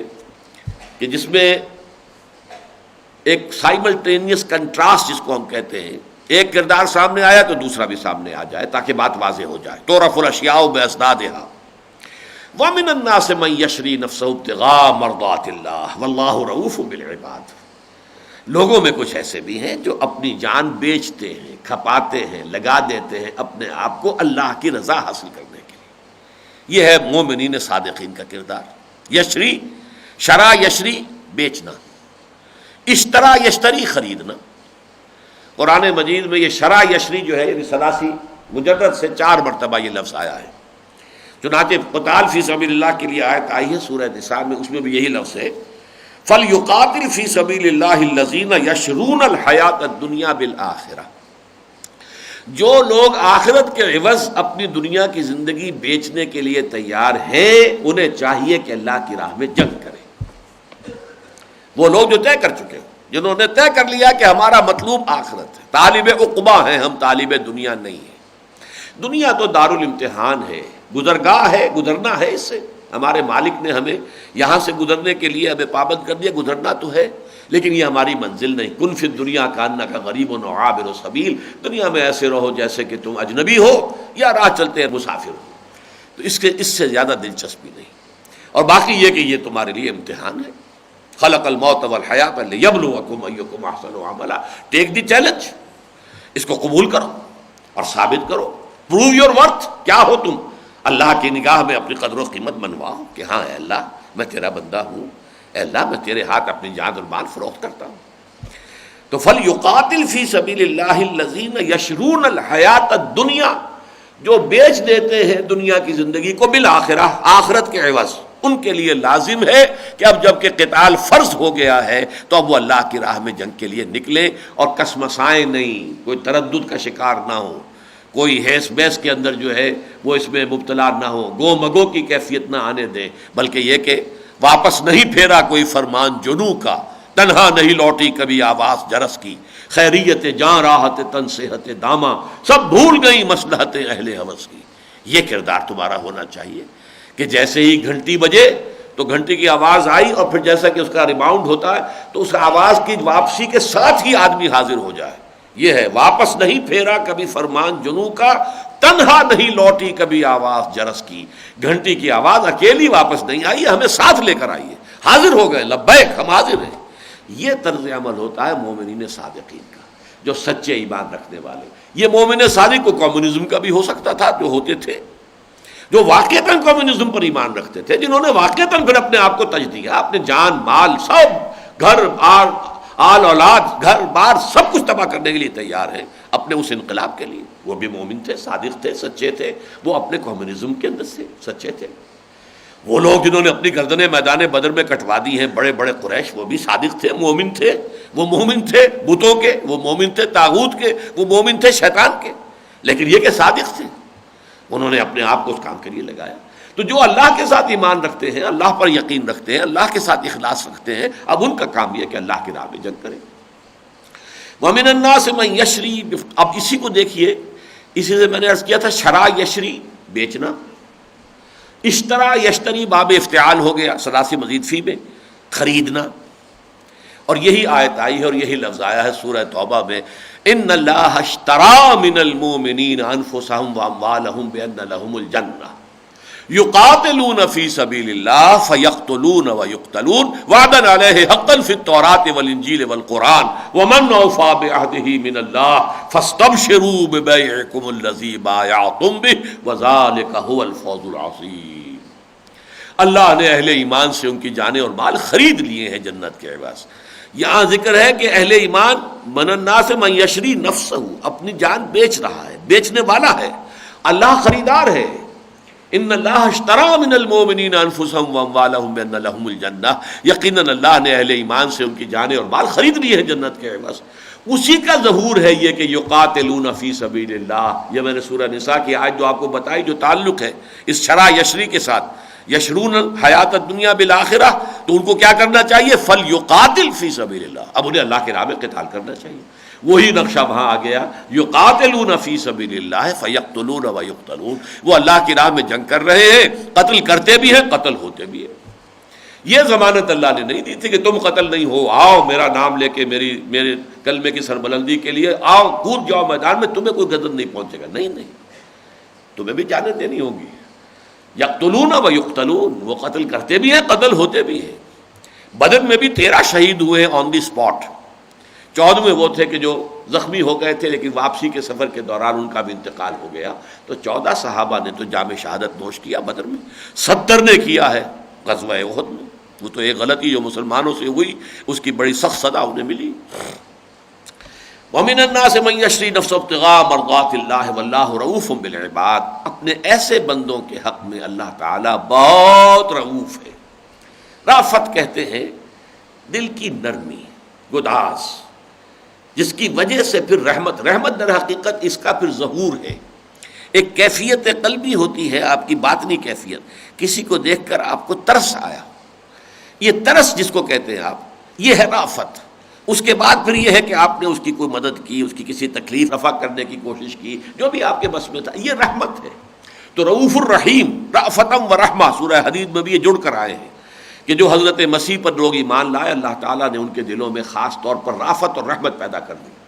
اور حضور کے لیے یہ الفاظ آئے بالناس بالمؤمنین رؤوف الرحیم، یہ سورہ توبہ کے آخر میں آئے۔ تو رافت اور رحمت، تو اللہ تعالیٰ بہت رحیم ہے اپنے ایسے بندوں کے حق میں، بہت رؤوف ہے۔ یا ایھا الذین آمنوا ادخلوا فی السلم کافہ، اب دیکھیے جو میں نے ابتدا میں بات کہی تھی وہ یہاں نوٹ کر لیجیے۔ یا ایھا الذین آمنوا، در حقیقت یہ خطاب جو ہے کن سے ہو رہا ہے؟ مومنین صادقین سے نہیں ہے، وہ تو ہیں پہلے ہی پورے کے پورے دین میں داخل ہو گئے، یہ منافقوں سے۔ یا ایھا الذین نافقوا نہیں کہا، چونکہ وہ بھی بہرحال مدعی تھے ایمان کے، قانونی طور پر مسلمان تھے۔ یہ صیغہ خطاب جو ہے عام ہے مومنین صادقین کے لیے بھی، منافقین کے لیے بھی، اور ایسے لوگوں کے لیے بھی جن کے دل کے اندر کچھ بھی نہیں ہے، نہ ایمان ہے نہ نفاق ہے، زیرو لیول پر کھڑے ہوئے باطنی طور پر، لیکن یہ کہ بہرحال وہ مسلمانوں میں تو شامل ہیں، اور ان کا اسلام کو تو سورہ حجرات کی آیت نمبر 14 میں تسلیم بھی کیا اللہ نے۔ اس حوالے سے یہاں نوٹ کیجئے کہ یہاں روح سخن کس کی طرف ہے؟ ان منافقوں کی طرف۔ اے اہل ایمان، اے ایمان کے دعوے داروں، اگر ہم یہاں یہ ترجمہ کر دیں گے اہل ایمان کے بجائے اے ایمان کے دعوے داروں، تو یہ گویا کہ زیادہ مطابق واقعہ ہو جائے گی پس منظر کے ساتھ۔ ادخلوا فی السلم کافہ، سلم جو ہے اصل معنی میں اس کو کہیں گے تو اطاعت، اور اسی سے سلامتی، اور اسی سے اسلام، تین الفاظ جو ہیں یہ جڑے ہوئے، لیکن یہ کہ یہاں سلم کا لفظ آیا تو تینوں مراد ہے۔ اسلام میں داخل ہو تو پورے کے پورے، اب یہ کافہ جو ہے یہ آیا بطور حال، اور یہ دونوں کے لیے حال ہو سکتا ہے۔ تم اسلام میں داخل ہو یا اطاعت میں داخل ہو تو پورے کے پورے ہو، اپنی پوری شخصیت لے کر آؤ، کوئی ریزرویشن نہ ہو، میری زندگی کا یہ حصہ جو ہے یہ اس سے مستثنا رہے گا، باقی ان حصوں میں میں اطاعت قبول کرتا ہوں، نہیں۔ افتؤمنون ببعض الکتاب وتکفرون ببعض فما جزاء من يفعل ذلك منكم الا خزي في الحیاۃ الدنیا ویوم القیامۃ يردون الى اشد العذاب۔ تو کیا تم ہماری کتاب اور شریعت کے ایک حصے کو مانتے ہو اور ایک حصے کو رد کرتے ہو؟ تو جو شخص بھی تم میں سے یہ حرکت کرے گا اس کی سزا اس کے سوا کچھ نہیں ہے کہ دنیا میں ذلیل و خوار کر دیے جائیں اور قیامت کے دن سخت ترین عذاب میں جھونک دیے جائیں۔ آنا ہے پورے آؤ، سموچے آؤ، اور داخل بھی ہو تو پورے اسلام میں ہو، یہ نہیں کہ ادھورے اسلام میں۔ تو گویا کہ یہ چاہے اس کو آپ جو ہے حال سمجھے داخل ہونے والوں کے ساتھ، یا حال سمجھے اسلام کا کہ جس میں داخل ہوا جا رہا ہے، ان دونوں کیفیتوں کا گرامر کے اعتبار سے امکان موجود ہے، لیکن معنی ایک ہی ہے، پورے کے پورے اسلام میں داخل ہو جاؤ یا داخل ہو جاؤ پورے کے پورے اسلام میں، یعنی دونوں کا مفہوم تو یہی ہے، تمہاری پوری شخصیت اس اطاعت کو قبول کرے۔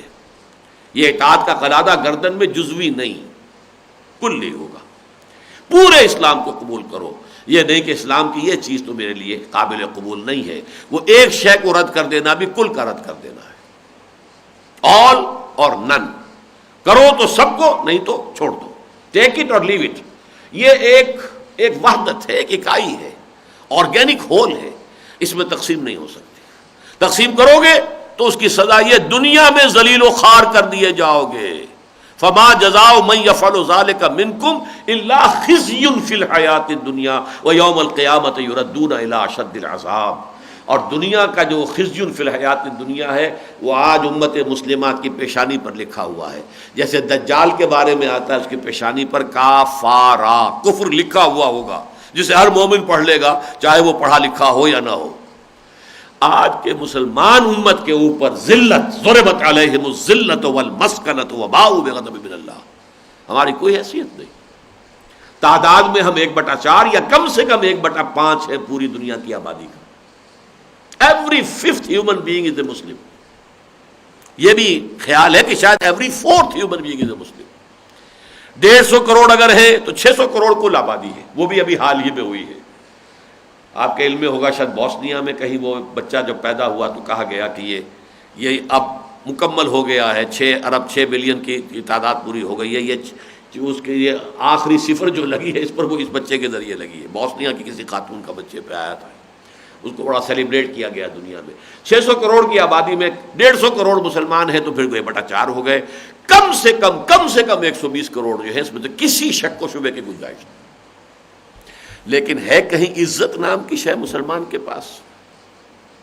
ذلت، مسکنت، نہ 3 میں نہ 13 میں، نہ G7 میں نہ G8 میں نہ G9 میں نہ G15 میں، کہیں بھی نہیں، نہ سیکیورٹی کونسل کے اندر،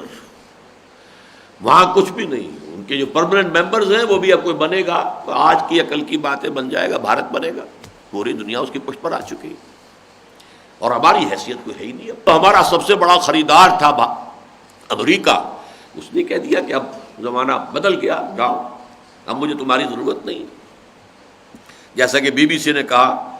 کلنٹن صاحب کی جو تقریر تھی غالباً 26 مارچ کی تھی، کہ امریکہ نے پاکستان کو دھوپ میں کھڑا کر دیا ہے کہ اب اپنے لیے سایہ کو تلاش کرنا، خود تلاش کرو یا سایہ بناؤ۔ وہ جو ہمارا سایہ تھا وہ ہم نے کھینچ لیا۔ تو فرمایا داخل ہونا ہے تو پورے کے پورے داخل ہو۔ یا ایھا الذین آمنوا ادخلوا فی السلم کافہ ولا تتبعوا خطوات الشیطان، اور دیکھو شیطان کے نقش پا کی پیروی نہ کرو، وہ دشمن ہے تمہارا، بار بار قرآن میں آیا ہے، وہ تمہارا لیے دشمن ہے، ازلی دشمن جس کو کہنا چاہیے، اس لیے کہ حضرت آدم علیہ السلام کو خلافت عطا ہوئی اور اسی کے اوپر اس کی بغاوت ہو گئی۔ اس نے تو اس وقت 7 مرتبہ قرآن مجید میں یہ قصہ آدم و ابلیس آیا ہے، 7 مرتبہ، 6 مرتبہ مکی صورتوں میں، 1 مرتبہ پھر سورہ بقرہ کے اندر 4تھے رکوع میں جو ہم پڑھ چکے ہیں، اور اس میں یہی تھا، شیطان نے صاف کہا میں تو اسے ورغلاؤں گا، وہ تو ادھار کھائے ہوئے اسی پر، اس کی زندگی کا مشن یہی ہے، زمین اس کے لیے مزین کر دوں گا اور بدی کو اس کے سامنے لاؤں گا بنا سنوار کر کے، وہ اسے اچھائی لگے گی، اسے اختیار کرے گا، وہ ثقافت کے نام پر بے حیائی ہوگی اور بدماشی ہوگی اور ساری آبرو باختگی ہوگی، لیکن ہوگی ہیومن رائٹس کے نام پر ہوگی، ہر یعنی جو بھی سیکس ہے اس کو اس طریقے سے لا کے بازار میں چوپٹ کر دوں گا، اور وہ بھی جیسے کہ حضرت آدم حضرت حوا کا لباس اتر گیا تھا، اسی طریقے سے اب پوری نوع انسانی کو بے لباس کر کے رہے گا یہ شیطان لعین، اس کا تو ہے، اور دجال کا وہ فتنہ جب اپنے پورے عروج پر آئے گا تو کیا شکل ہوگی، لیکن یہ کہ coming events cast their shadows before, وہ شخص دجال جو اب آئے گا اس سے پہلے وہ دجالیت کے سائے تو آج ہمارے سامنے موجود ہیں۔ اب بیجنگ پلس کانفرنس جو ہو رہی ہے، +5 کانفرنس، اس کا جو نتیجہ نکلے گا، جو ایجنڈا ہے، ہم نے تو اس کو شائع بھی کیا ہے، اور اس کا مضمون انگریزی کا بھی جو ہے اس کو 2 ورقے کی شکل میں عام کیا ہے، لیکن ہمارے ہاں تو بڑے بڑوں کو اس کی خبر ہی نہیں کہ کیا ہونے والا ہے۔ بہرحال شیطان تمہارا دشمن ہے ازلی، اس کی نقش قدم کی پیروی نہ کرو، انہ لکم عدو مبین، یقیناً وہ تمہارے لیے کھلا دشمن ہے، کھلم کھلا، اور وہ تو چونکہ ڈکلیئرڈ اینیمی ہے، اس نے صاف تمہارے اسی وقت سے کہہ رکھا ہے کہ میں انہیں برباد کروں گا، لأغوینہم اجمعین، میں ان سب کو جو ہے ان کا اغوا کر کے رہوں گا، اضلنہم، میں ان کو لازماً گمراہ کر کے رہوں گا۔ فإن زللتم من بعد ما جاءتکم البینات، اب دیکھیے ایک ہے تشویق کا رنگ تھا، یا ایھا الذین آمنوا ادخلوا فی السلم کافہ، یہ انداز ہے نرمی کا، افہام و تفہیم کا، تشویق و ترغیب کا، جیسا کہ میں نے عرض کیا کہ لفظ نفاق سورہ بقرہ میں لائے ہی نہیں، ابھی اس طور سے جو ہے ننگا نہیں کیا گیا انہیں، بلکہ صرف ایک کردار دکھا دیا گیا تاکہ وہ جس میں یہ کردار ہے وہ خود ہی پہچان لے، اور یا کہ آس پاس کے لوگ اس کو پہچان لیں کہ یہ کردار ہے وہ، لیکن یہ کہ اس سے آگے اسے ننگا نہیں کیا گیا، بلکہ اصلاح کا دروازہ کھلا رکھا گیا۔ اسی لیے تشویق اور ترغیب کے انداز میں، یا ایھا الذین آمنوا ادخلوا فی السلم، کہ تم اللہ کا نام مانتے ہو، اللہ کو مانتے ہو، تم نے اللہ کے رسول پر بھی ایمان کا دعویٰ تو کیا ہے، تم آخرت کو تسلیم کرتے ہو، تو اللہ کے دین میں، اسلام میں پورے کے پورے داخل ہو وداؤٹ اینی ریزرویشنز، اور اسلام کی پوری تعلیمات کو قبول کرو۔ اس کے ساتھ اب تحدید آ رہی ہے، دھمکی بھی آ رہی ہے، فَإِن زَلَلْتُم مِّن بَعْدِ مَا جَاءَتْكُمُ الْبَيِّنَاتُ فَاعْلَمُوا أَنَّ اللَّهَ عَزِيزٌ حَكِيمٌ، پھر اگر تم پھسلے اس کے بعد کہ تمہارے پاس واضح تعلیمات آ چکی، اب کوئی عذر نہیں ہے، بینات آ چکی ہیں، حقائق سامنے آ چکے ہیں، تمہارے دل نے بھی گواہی دی تھی کہ حق ہے، تب تم نے قبول کیا تھا، اب اگر تم پھسلے اور اگر تم بچلنے لگے اور تم نے کوئی پسپائی اختیار کی، یا ایھا الذین آمنوا من یرتد منکم عن دینہ فسوف یأتی اللہ بقوم یحبہم ویحبونہ، تمہیں ہٹائے گا اللہ کسی اور قوم کو لے آئے گا، یہ تو سورہ مائدہ میں بات آئی ہے۔ ارتداد اگر تم نے شروع کیا، ارتداد معنوی، باطنی ارتداد، پیچھے ہٹنا، ایک ارتداد قانونی ہے، ایک شخص اسلام کو چھوڑ کر اعلانیہ طور پر جو ہے کفر میں چلا جائے، وہ اعلان ہے، وہ ارتداد ہے قانونی اعلانیہ،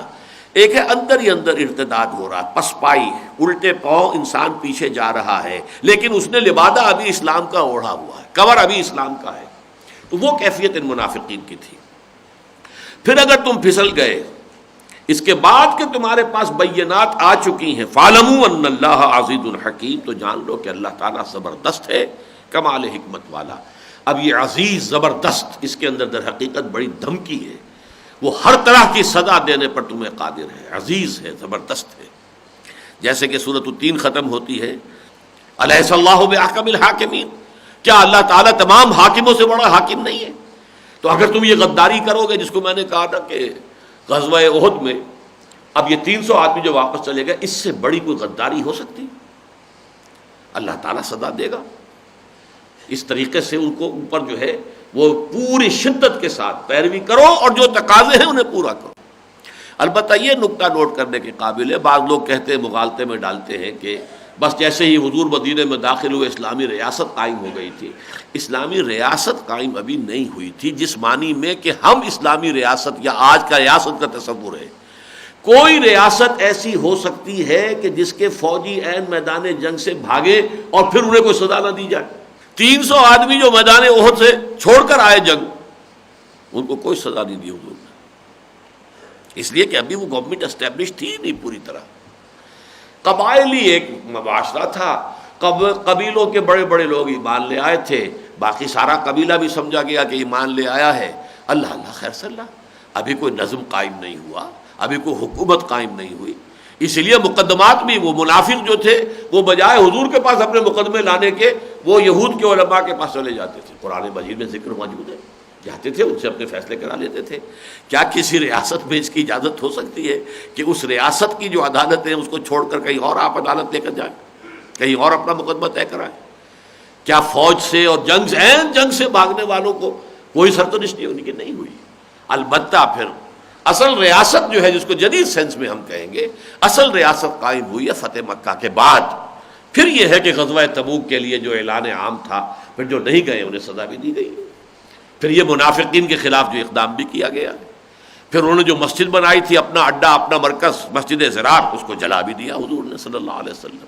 تو در حقیقت صحیح معنی میں جدید اصطلاح کے مطابق ریاست کا قیام جو ہوا ہے وہ فتح مکہ کے بعد ہوا ہے۔ البتہ یہ کہ حضور کو ایک مقام حاصل ہو گیا تھا، آپ کے ہاتھ میں اتھارٹی آ گئی تھی، دونوں بڑے قبیلوں نے چونکہ ان کے بڑے سربراہ لوگوں نے ایمان کا اعلان کیا تھا، لہذا اس پہلو سے آپ کو ایک حیثیت تھی۔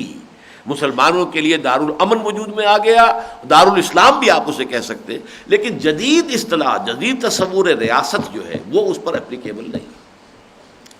فَإِن ضَلَلْتُم مِّن بَعْدِ مَا جَاءَتْكُمُ الْبَيِّنَاتُ فَاعْلَمُوا أَنَّ اللَّهَ عَزِيزٌ حَكِيمٌ هَلْ يَنظُرُونَ إِلَّا أَن يَأْتِيَهُمُ اللَّهُ فِي ظُلَلٍ مِّنَ الْغَمَامِ وَالْمَلَائِكَةُ وَقُضِيَ الْأَمْرُ وَإِلَى اللَّهِ تُرْجَعُ الْأُمُورُ۔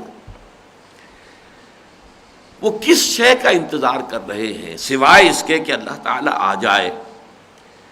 بادلوں کے سائبانوں کے ساتھ اور فرشتے بھی آ جائیں اور پھر تمام معاملات چکا دیے جائیں۔ یہ قیامت کا نقشہ کھینچا گیا ہے، جیسا کہ آخری پارے میں سورۃ الفجر ہے، اذا دکت الارض دکا دکا وجاء ربک والملک صفا صفا وجیء یومئذ بجہنم یومئذ یتذکر الانسان وانى له الذکریٰ۔ جس دن کے زمین کو کوٹ کوٹ کر چپٹا کر دیا جائے گا، کوئی اس میں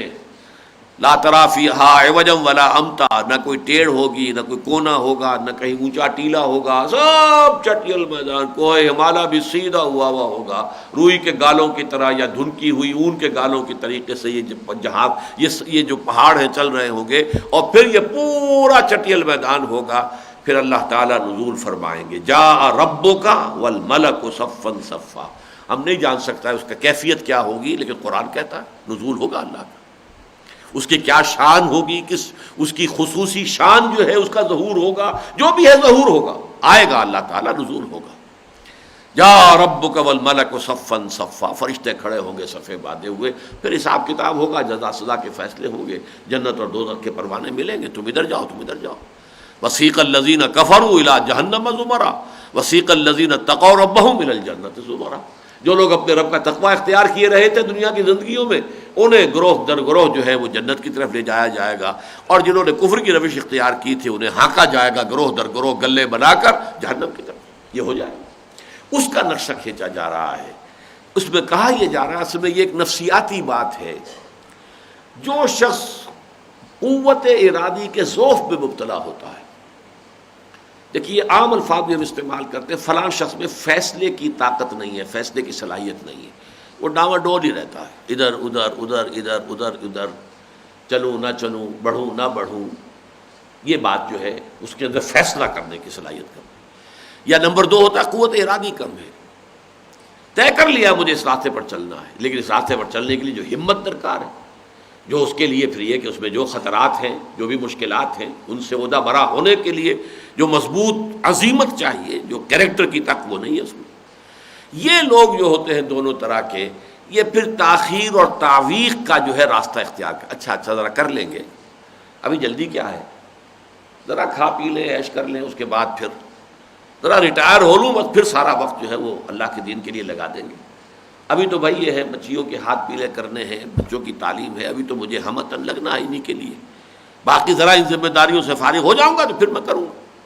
یہ سارے تاخیر و تعویق کے فیصلے جو ہوتے ہیں، یہی در حقیقت حضرت کعب ابن مالک نے بھی جب واپسی پر غزوہ تبوک سے واپسی پر جب حضور نے ایکسپلینیشنز کال کی ہیں، صاف مانا کہ حضور میرے پاس کوئی عذر نہیں تھا، جتنا میں صحت مند ان دنوں میں تھا اتنا میں کبھی بھی صحت مند نہیں رہا اپنی پوری زندگی میں. جتنا میں غنی اس وقت تھا اتنا غنی میں اپنی پوری زندگی میں کبھی نہیں رہا. نہ یہ تھا کہ میرے پاس زیادہ راہ نہیں ہے، نہ یہ تھا کہ میرے پاس سواری نہیں ہے، نہ یہ کہ میں بیمار ہوں، کوئی عذر کچھ نہیں تھا. لیکن بس میرا نفس جو ہے مجھے ورغلاتا رہا کہ دیکھو حضور تو چلے ہیں، بڑا لشکر لے کر چلیں گے، 30,000 کی تعداد میں جب پوری فارمیشن کو لے کے چلنا ہو تو رفتار تو ہلکی ہوتی ہے، تیز رفتاری تو نہیں ہو سکتی. تمہاری جو سواری ہے، تمہاری جو اونٹنی ہے بڑی تکڑی ہے، تم تیزی کے ساتھ چلو گے تو ذرا 4 دن بعد چلے جاؤ گے تو کیا رہے، جا کے مل جانا. اصل میں مسئلہ جو ہے وہ تو تبوک کا ہے نا، وہاں جانا ہے نا. تو یہ بس وہ ہر دن صبح طلوع، اچھا ایک دن اور آرام کر لیں ٹھنڈی چھاؤں میں، یہاں گھر میں اہل و عیال میں، اس کے بعد چلیں گے. کہ اچانک ایک دن مجھے محسوس ہوا کہ اب تو میں چاہے کتنا بھی تیز چلوں میں آپ سے مل نہیں سکتا. تو میرے اعصاب ڈھیلے پڑ گئے، میں بیٹھا رہ گیا. اس پر انہیں سزا دی گئی. پھر یہ تاخیر و تعویق ہے جس کو قرآن مجید میں مختلف جگہوں پر مختلف انداز میں جو ہے اس مرض کا علاج بتایا گیا ہے، متنبہ کیا ہے. الم یعن للذین آمنوا ان تخشع قلوبہم لذکر اللہ وما نزل من الحق. کیا آ نہیں گیا وقت؟ ہر شخص کو سوچنا چاہیے جیسے ہی انکشاف ہو جائے کہ ہاں یہ میرا فرض ہے، اگر وہ اللہ کو مانتا ہے، اگر آخرت کو مانتا ہے، اگر قرآن کو مانتا ہے، اگر محمد کو مانتا ہے، ان کے حوالے سے اگر یہ انکشاف ہو گیا کہ یہ فرض ہے، پھر کوئی تاخیر اور تعویق یہ پھر جو ہے انتہائی خوفناک نتائج. پھر وہ کل کبھی نہیں آئے گی. ٹمارو نیور کمز، آج نہیں کل، آج سے شروع کرو، کہیں کوئی تاخیر نہ ہو. معوقین کا لفظ سورہ نساء میں آیا ہے. تعویق کرتے ہیں، وہ پیچھے رہ جاتے ہیں، وہ لوگ کہ جو معوقین ہیں. تو یہ ایک ہیلا ہوتا ہے نفس کا، اور اس ہیلے میں انسان کو اگر وہ اس کے اندر اڑنگا لگ گیا اس کے نفس کا، وہ ہلاک ہو جائے. پھر یہ آخری اس کی منزل منافقت ہے. تو هل ينظرون الا ياتيهم الله في ظلل من الغمام، کہ کیا اب اس دن کے منتظر ہیں؟ اس دن ٹھیک ہوں گے یہ، جس دن ٹھیک ہونے کا کوئی فائدہ ہی نہیں. اس دن تو اب نتیجے کا اعلان ہوگا جب اللہ بھی بادلوں کے سائبانوں کے ساتھ اللہ تعالیٰ نزول فرمائیں گے. ان کی کوئی شان ہوگی جو نازل ہوگی، واللہ عالم اس کی کیا کیفیت ہوگی، وہ تو اسی دن جو ہے سامنے آئے گی تو سمجھ میں آئے گی. اور یہ کہ فرشتے بھی آئے ہوں گے، والملائکۃ وقضی الامر، اور پھر تو معاملات جو ہیں وہ چکا دیے جائیں گے، فیصلے ہو جائیں گے. پھر تو ہر ایک کو معلوم ہو جائے گا. وہ جو مولانا روم کہتے ہیں کہ جان جملہ علم ہائی نستوئی تاب دانی من کیم در یوم دین. تمام علوم کا لب لباب بس یہ ہے کہ تمہیں یہ پتہ چل جائے کہ میں قیامت کے دن کہاں کھڑا ہوں گا، اصحاب الیمین میں ہوں گا یا اصحاب الشمال میں ہوں گا. مجھے میرا اعمال نامہ دائیں ہاتھ میں ملے گا یا بائیں میں ملے گا. یہ علم ہو جانا جو ہے، اگر یہی نہیں ہوا ہے تو معلومات کی آپ نے جو ہے خزانے اپنے دماغ میں جمع کر لیے ہیں، ایک ایک نیورون کے اندر پوری کتاب جو ہے اس کو ٹھوس لیا ہے، سب کچھ ہو گیا ہے. لیکن یہ کہ یہ علم نہیں ہے. علم وہ ہے جب کہ آدمی جو ہے اس بات کے بارے میں متنبہ ہو جائے، من کیم در یوم دین، اس قیامت کے دن میں میرا حال کیا ہوگا، میں کہاں کھڑا ہوں گا. اگر اس کا تنبہ ہے، اگر دل گواہی دیتا ہے کہ میں اللہ کے ساتھ وفادار ہوں، ہے میری کوتاہیاں، ہے میری خامیاں، لیکن میری پوری زندگی اللہ کے رخ پر ہے، اللہ کی طرف ہے، جو میرے پاس ہے میں نے اللہ کے لیے لگا دیا ہے، تو آپ کا دل گواہی دے گا. اور اگر آپ اللہ سے دھوکے بازی کر رہے ہیں، چال بازی کر رہے ہیں، لوگوں کو بھی دھوکہ دے رہے ہیں اپنے دین کے دعووں سے، اور اللہ کو بھی دھوکہ دینا چاہتے ہیں، یخادعون اللہ والذین آمنوا وما یخدعون الا انفسهم، وہ دھوکہ دینے کی کوشش کر رہے ہیں اللہ کو اور اہل ایمان کو، حالانکہ حقیقت میں دھوکہ دے رہے ہیں صرف اپنے آپ کو. یخادعون یہ باب مفاعلہ ہے، وہ مفاعلہ میں تو مقابلہ ہوتا ہے، اس میں یقین نہیں ہوتا کہ کس کے نتیجہ کیا نکلے گا. مفاعلہ ہے، مقاتلہ ہے، مقابلہ ہے، تو اس میں تو نتیجہ نکلے گا تو بعد میں معلوم ہوگا. تو یہ کوشش کر رہے ہیں دھوکہ دینے کی اللہ کو اور اہل ایمان کو. یخادعون اللہ والذین آمنوا، لیکن یخدعون یہ ثلاثی مجرد میں آ گیا، یہ ہے دھوکہ دینا. نہیں دھوکہ دے رہے مگر صرف اپنے آپ کو. هل ينظرون الا ان ياتيهم الله في ظلل من الغمام والملائکۃ وقضی الامر والى الله ترجع الامور. دیکھیے ان آیات میں اگر یہ پورا پس منظر نہ ہو اور یہ رب سامنے نہ ہو تو یہ کچھ انمل بے جوڑ سے آیات معلوم ہوگی. اور اگر یہ رب سامنے آ گیا ہے، اصل میں یہاں بیان ہو رہا ہے منافقت کا، نفاق کا، منافقین کا. ان آیات میں ربط یہ ہے کہ خطاب جو ہے یہاں پر ان سے ہو رہا ہے، یا ایھا الذین آمنوا کہا گیا ہے، لیکن اصل میں روح سخن جو ہے وہ منافقین کی طرف ہے۔ اور اس کے ساتھ ساتھ چونکہ جیسا کہ میں نے عرض کیا کہ ان کے جو گرو تھے وہ تھے یہودی علماء، چنانچہ یہ اپنے مقدمات کے فیصلے بھی ان کے ہاں لے جاتے تھے، کیونکہ ان پر رعب تھا کہ یہودی جو ہیں یہ بڑے مثقف لوگ ہیں، ثقافت والے لوگ ہیں، ان کے پاس کتاب ہے، ان کے پاس شریعت ہے، ان کے پاس قانون ہے، ان کے علماء ہوتے ہیں، ان کے اس کے پھر وہ فیصلے اس کتاب کے اور قانون کے مطابق کرتے ہیں، جبکہ ظاہر بات ہے کہ عرب کے لوگ تو امی تھے، نہ ان کے پاس کوئی کتاب، نہ کوئی شریعت کوئی تھی نہیں، نہ قریش کے پاس تھی، نہ اوس اور خزرج کے پاس تھی، تو ظاہر بات ہے کہ ایک رعب تھا ان کا کہ یہ بڑے مہذب لوگ ہیں۔ اسی حوالے سے پھر وہ جو ہے ان کے ساتھ رہتے تھے اور ان سے اثر پذیر ہوتے تھے، لہذا یہاں انہی آیات میں پھر اہل کتاب کا تذکرہ بھی ساتھ شامل کر لیا گیا۔ سل بنی اسرائیل کم آتیناہم من آیۃ بینہ، ذرا پوچھئے ان اہل کتاب سے، بنی اسرائیل سے، ہم نے انہیں کیسی کیسی اور کتنی روشن نشانی عطا کی۔ یعنی ہدایت کے لیے اگر کوئی یہ سمجھے کہ کوئی معجزہ جو ہے اس سے ہدایت آ جاتی ہے، تو جتنے معجزے ہم نے بنی اسرائیل کو دکھائے اتنے کسی قوم کو نہیں دکھائے۔ سب سے پہلے تو آپ کو معلوم ہے حضرت موسیٰ کے 9 معجزے، وہ تو ابھی مصر کے اندر ہی آ گئے تھے۔ 2 معجزے تو وہ لے کر آئے تھے جو فرعون کے دربار میں جاتے ہی پیش کیے ہیں، ایک عصا کا کہ وہ سانپ بن گیا، ایک ہاتھ نکالا گریبان سے تو وہ سورج کی طرح چمکتا ہوا روشن ہو گیا۔ پھر 7 اور معجزے وہیں دکھائے گئے، 9 معجزے۔ پھر جب یہ عصا کی ایک ضرب سے سمندر پھٹ گیا، وہ معجزہ بھی انہوں نے دیکھا۔ پھر عصا کی ایک ضرب سے 12 چشمے پھوٹ بہے، وہ معجزہ بھی انہوں نے دیکھا۔ ان کے لیے من و سلوہ نازل کیا گیا، وہ معجزہ بھی انہوں نے دیکھا۔ ان کے لیے سائبان جو ہے بادلوں کا فراہم کر دیا گیا، وہ معجزہ بھی انہوں نے دیکھا۔ پھر بھی ان کا طرز عمل جو تھا وہ سب کو معلوم ہے۔ سینا میں دیکھا انہوں نے کچھ بتوں کے لوگ، بت پرست لوگ ہیں، وہ اپنے بتوں کا جو ہے مراقبہ کر کے بیٹھے ہوئے ہیں، کہا ہمارے لیے بھی بنا دیجئے ایک بت۔ حضرت موسیٰ نے کہا تم عقل کے ناخن ہو، اللہ نے تمہیں جو فضیلت دی ہے، جس توحید کے بنا پر تمہاری فضیلت ہے، تم ان کی پیروی کرنا چاہتے۔ اور اللہ نے 40 دن کے لیے بلایا کوہ طور پر، تو پیچھے بچڑے کو باقاعدہ بنا کے اور اس کو پوجنا شروع کر دیا۔ تو سل بنی اسرائیل کم آتیناہم من آیۃ بینہ، پوچھ لیجئے ان بنی اسرائیل سے کہ ہم نے کتنی روشن نشانیاں اور معجزات، آیات بینات ان کو عطا کی۔ ومن یبدل نعمت اللہ من بعد ما جاءتہ، تو جو کوئی اللہ کی نعمت کو بدل دے اس کے بعد کہ وہ اس کے پاس آ چکی ہو، فإن اللہ شدید العقاب، تو اللہ تعالیٰ سزا دینے میں بھی بہت سخت ہے۔ اب اس کے اندر اشارہ ہو رہا ہے اس وقت کے اہل کتاب کی طرف بھی کہ ٹھیک ہے محمد الرسول اللہ ویسے معجزے نہیں لائے جیسے موسیٰ کو دیے گئے تھے، محمد الرسول اللہ ویسے معجزے نہیں لائے جیسے کہ عیسیٰ کو دیے گئے تھے، لیکن ان بنی اسرائیل نے موسیٰ کے معجزوں سے کون سا فائدہ اٹھایا؟ اور ان بدبختوں نے حضرت عیسیٰ کے تو جو ٹاپ کے معجزے ہو سکتے ہیں جو کسی انسان کو دیے ہوں اللہ نے، ان سے اونچا کوئی معجزہ کیا ہوگا کہ مردے سے کہیں قم باذن اللہ اور وہ کھڑا ہو جائے، مرا ہوا شخص مردہ شخص، احیاء موتا خاص اللہ کا عمل ہے، وہ بھی حضرت عیسیٰ کے ہاتھوں اللہ تعالیٰ نے دکھا دیا۔ گارے سے ایک پرندہ بنایا، پرندے کی شکل بنائی، پھونک ماری، اڑتا ہوا پرندہ ہو گیا۔ خلق حیات یہ بھی حضرت عیسیٰ کے ہاتھوں اللہ تعالیٰ نے دکھا دیا۔ مادرزاد اندھا ہے، کوڑی ہے، ہاتھ پھیرا اور ٹھیک ہو گیا،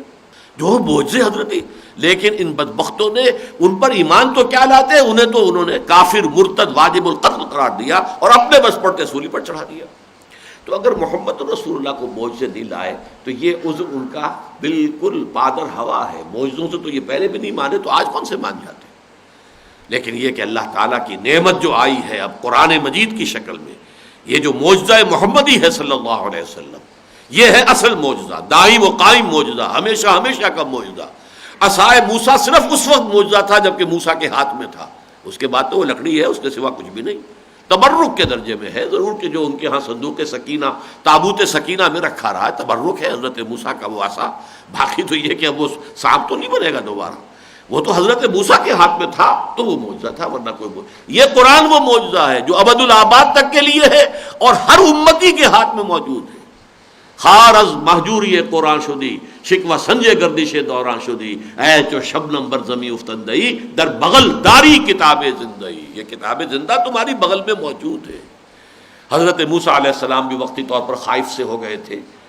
جبکہ جادوگروں کی جو رسیاں اور چھڑیاں وہ بھی سانپ بن گئی، تو گھبرائے، اوجس فی نفسہ خیفۃ موسیٰ، اللہ نے فرمایا موسیٰ مت ڈرو، لا تخف والق ما فی یمینک، ڈالو تو صحیح تمہارے ہاتھ میں جو ہاتھ میں لیے کھڑے ہو۔ تھوڑی سی دیر کے لیے ذہول ہو گیا آپ نے اس معجزے کی طرف سے اور خوف طاری ہو گیا،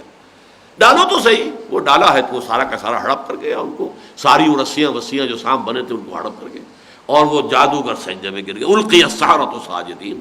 سجدے میں گر گئے جادوگر، ان پر حقیقت واضح ہو گئی۔ عام لوگوں نے تو یہی سمجھا ہوگا یہ بڑا جادوگر یہ چھوٹے جادوگر، بس۔ اور یہی اسکینڈل جو ہے پھر اس نے فرعون نے کہا انہ لکبیرکم الذی علمکم السحر، یہ تمہارا گرو معلوم ہوتا ہے جس نے تمہیں تعلیم دی ہے، اور یہ تم نے سب ایک جو ہے ڈرامہ کیا ہے، یہ تم نے در حقیقت ایک لیلا رچائی ہے، یہاں پر تم نے یہ سب کچھ جو ہے وہ اب تم نے ساز باز کر کے کیا ہے، یہ تمہارا در حقیقت آپس کا معاہدہ ہے، یہ تم صرف جو ہے نورا کشتی کر رہے تھے یہاں پر، ورنہ یہ کہ یہ تمہارا گرو ہے۔ یہ اس نے کیا اور اپنے عوام کی مت مار لی، اس نے کوئی ایمان نہیں لایا حضرت موسیٰ پر۔ لیکن یہ کہ یہی قرآن، یہی موسیٰ کا جو سانسا تھا، اس سے 1000 گنا بڑا جو ہے معجزہ اے امت مسلمہ تیری بغل میں موجود ہے۔ زین للذین کفروا الحیات الدنیا، اصل کانٹے کی بات اب یہاں آئی ہے، اور یہ خاص طور پر میں نے پچھلے 2-3 جمعوں میں یہ جس کو میں کہتا ہوں کہ دجالیت، coming events cast their shadows before, وہ دجال اکبر جو ہے اس سے پہلے یہ دجالیت کے سائے جو آ چکے ہیں، ان دجالیت کے سائے ان کا جو کیا ہے اصل لب لباب کیا ہے کہ حیات دنیاوی مزین سے مزین تر ہوتی جا رہی ہے، ٹھاٹ باٹ عیش، اسکائی اسکریپرز، 102 بلڈنگ کی عمارت کھڑی، 102 منزلہ عمارت، آدمی کی جو ٹوپی گرتی ہے اس کو دیکھتے ہوئے اگر اس کے نیچے کھڑے ہو کر، اور کاروں کی ریل پیل اور جو کچھ وہاں پہ چمک دمک جو ہے نظر کو خیرہ کرتی ہے، چمک تہذیب حاضر کی۔ تو جیسے جیسے یہ سائنس سے ٹیکنالوجی بڑھی ہے، اس نے اس دنیا کی زندگی کو خوب اور مزین کر دیا، اور مزین کر دیا، اور مزین کر دیا، تاکہ سب کے سب اسی کے مرید، اسی کے طالب، اسی کے عاشق بن جائیں، اور دنیا ہی ان کا مطلوب و مقصود بن کر رہ جائے، اس سے آگے کی کوئی سوچ ہی نہ رہے۔ زین للذین کفروا الحیات الدنیا، مزین کر دی گئی ہے کافروں کے لیے دنیا کی زندگی،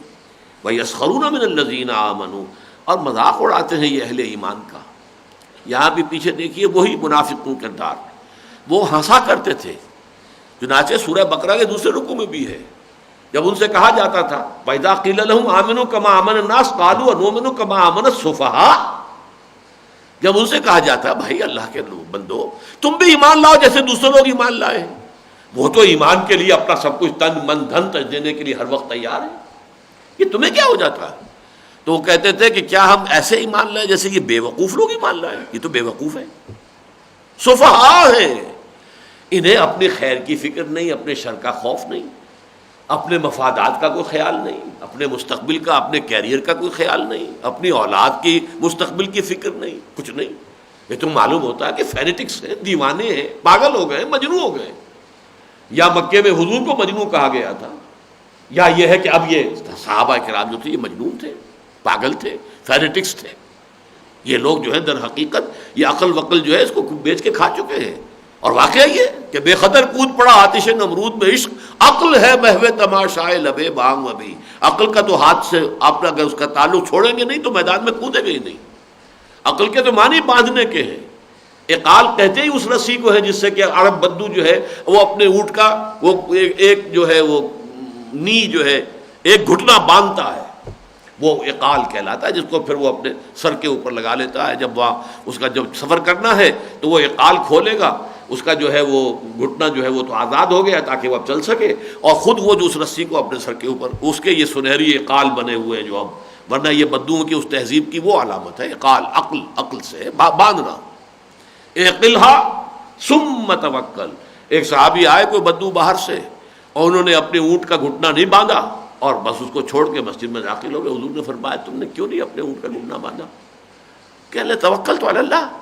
میں نے اللہ پر توکل کیا۔ فرمایا نہیں، یہ توکل نہیں ہے، اعقلھا ثم توکل، جاؤ پہلے اس کا گھٹنا باندھو پھر توکل کرو۔ وسائل کو ترک کر دینے کا مطلب توکل نہیں ہے، وسائل بھرپور استعمال کرو اور پھر یہ سمجھو کہ نتیجہ اللہ کے ہاتھ میں ہے۔ یہ میرے وسائل اور ذرائع اور میری کوشش اور میری ذہانت اور میری فطانت سے نہیں ہوگا، جو ہوگا تو اللہ کے حکم سے ہوگا۔ لیکن اپنی حد تک مستطعتم وَأَعِدُّوا لَهُم مَّسْتَطَعْتُمْ، اپنی استطاعت کی آخری حد تک تیاری کرو۔ تو فرمایا ان کے لیے دنیا کی زندگی مزین کر دی گئی ہے اور وہ مذاق اڑاتے ہیں، یسخرون من الذین آمنوا، ان اہل ایمان کا۔ جیسے کہ صدقہ ایک لے کر آئے تھے صحابی، رات بھر جب حضور نے غزوہ تبوک کے موقع پر جب کہا کہ اب بڑا کڑا وقت آ گیا ہے اور بڑا ایک لشکر لے کے جانا ہے، اس کے لیے ساز و سامان چاہیے، سواریاں چاہیے، رسد چاہیے، اب جو کچھ دے سکتے ہو دو اللہ کے راستے میں۔ تو ایک بیچارے صحابی تھے انصاری، ان کے پاس کچھ نہیں تھا، جیسے کہ ایک ڈیلی دہاڑی دار مزدور، بس جو دن بھر کام کیا تو اپنے بال بچوں کے لیے کچھ چیز فراہم ہو گئی۔ اب انہوں نے بھی سنا کہ حضور نے کہا ہے خرچ کرو اللہ کے راستے میں، ساری رات محنت کی، ایک باغ میں جو ہے وہ پانی کھینچ کھینچ کر کنویں سے،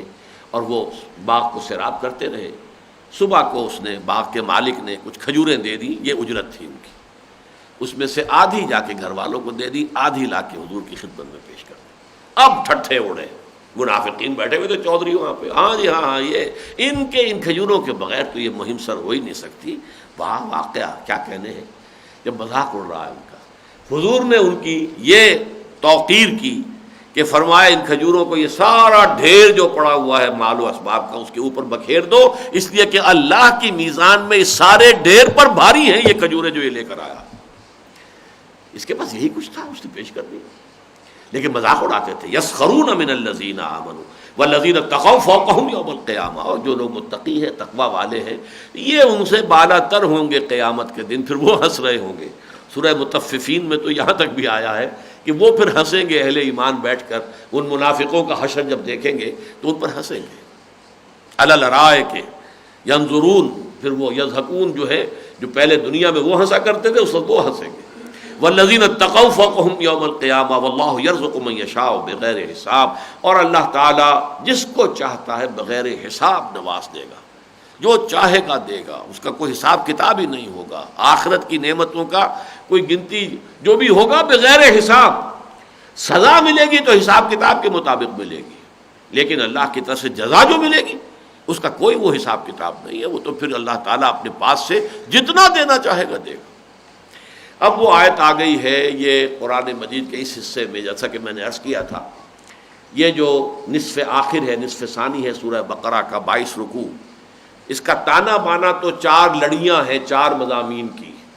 2 احکام شریعت، عبادات، معاملات، 2 لڑیاں جہاد فی سبیل اللہ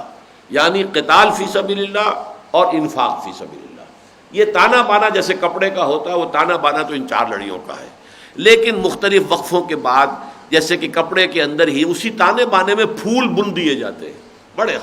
خوشنما حسین پھول جو ہیں بنتی ہی میں آ گئے ہیں۔ اس طرح کے جو ہے حکمت دین کے بہت بڑے بڑے خزانے جو ہیں، بڑی بڑی آیات جو ہیں وقتاً فوقتاً آپ کو ملتی ہیں، جن میں سے ہم پہلے پڑھ چکے ہیں۔ آیت الآیات، کتنی آیات ہیں جو اس ایک آیت میں جمع کی گئی ہیں۔ ان فی خلق السماوات والارض واختلاف اللیل والنہار والفلک التی تجری فی البحر بما ينفع الناس وما انزل اللہ من السماء من ماء فاحیا به الارض بعد موتها وبث فیہا من کل دابۃ وتصریف الرياح والسحاب المسخر بین السماء والارض لآیات لقوم یعقلون۔ اتنی آیات آفاقیہ جو بعض دوسری مکی صورتوں میں 10 آیتوں میں جا کر مکمل ہوتی ہیں، اس ایک آیت میں جمع کی۔ آیت الآیات میں نے اس کا نام رکھا ہے۔ پھر آیت البر پڑھ چکے ہیں، نیکی کیا ہے، نیکی کی حقیقت کیا ہے، نقطہ آغاز کیا ہے، اس کے مظاہر میں ترتیب کیا ہے، سب سے پہلے کیا ہے پھر کیا ہے۔ اسی طریقے سے ابھی آیت الاختلاف آ گئی ہے، بہت اہم آیت ہے، اور یہ قرآن مجید کے تاریخ کے فلسفے کے لیے بنیادی جو ہے اینٹ کی حیثیت رکھتی ہے۔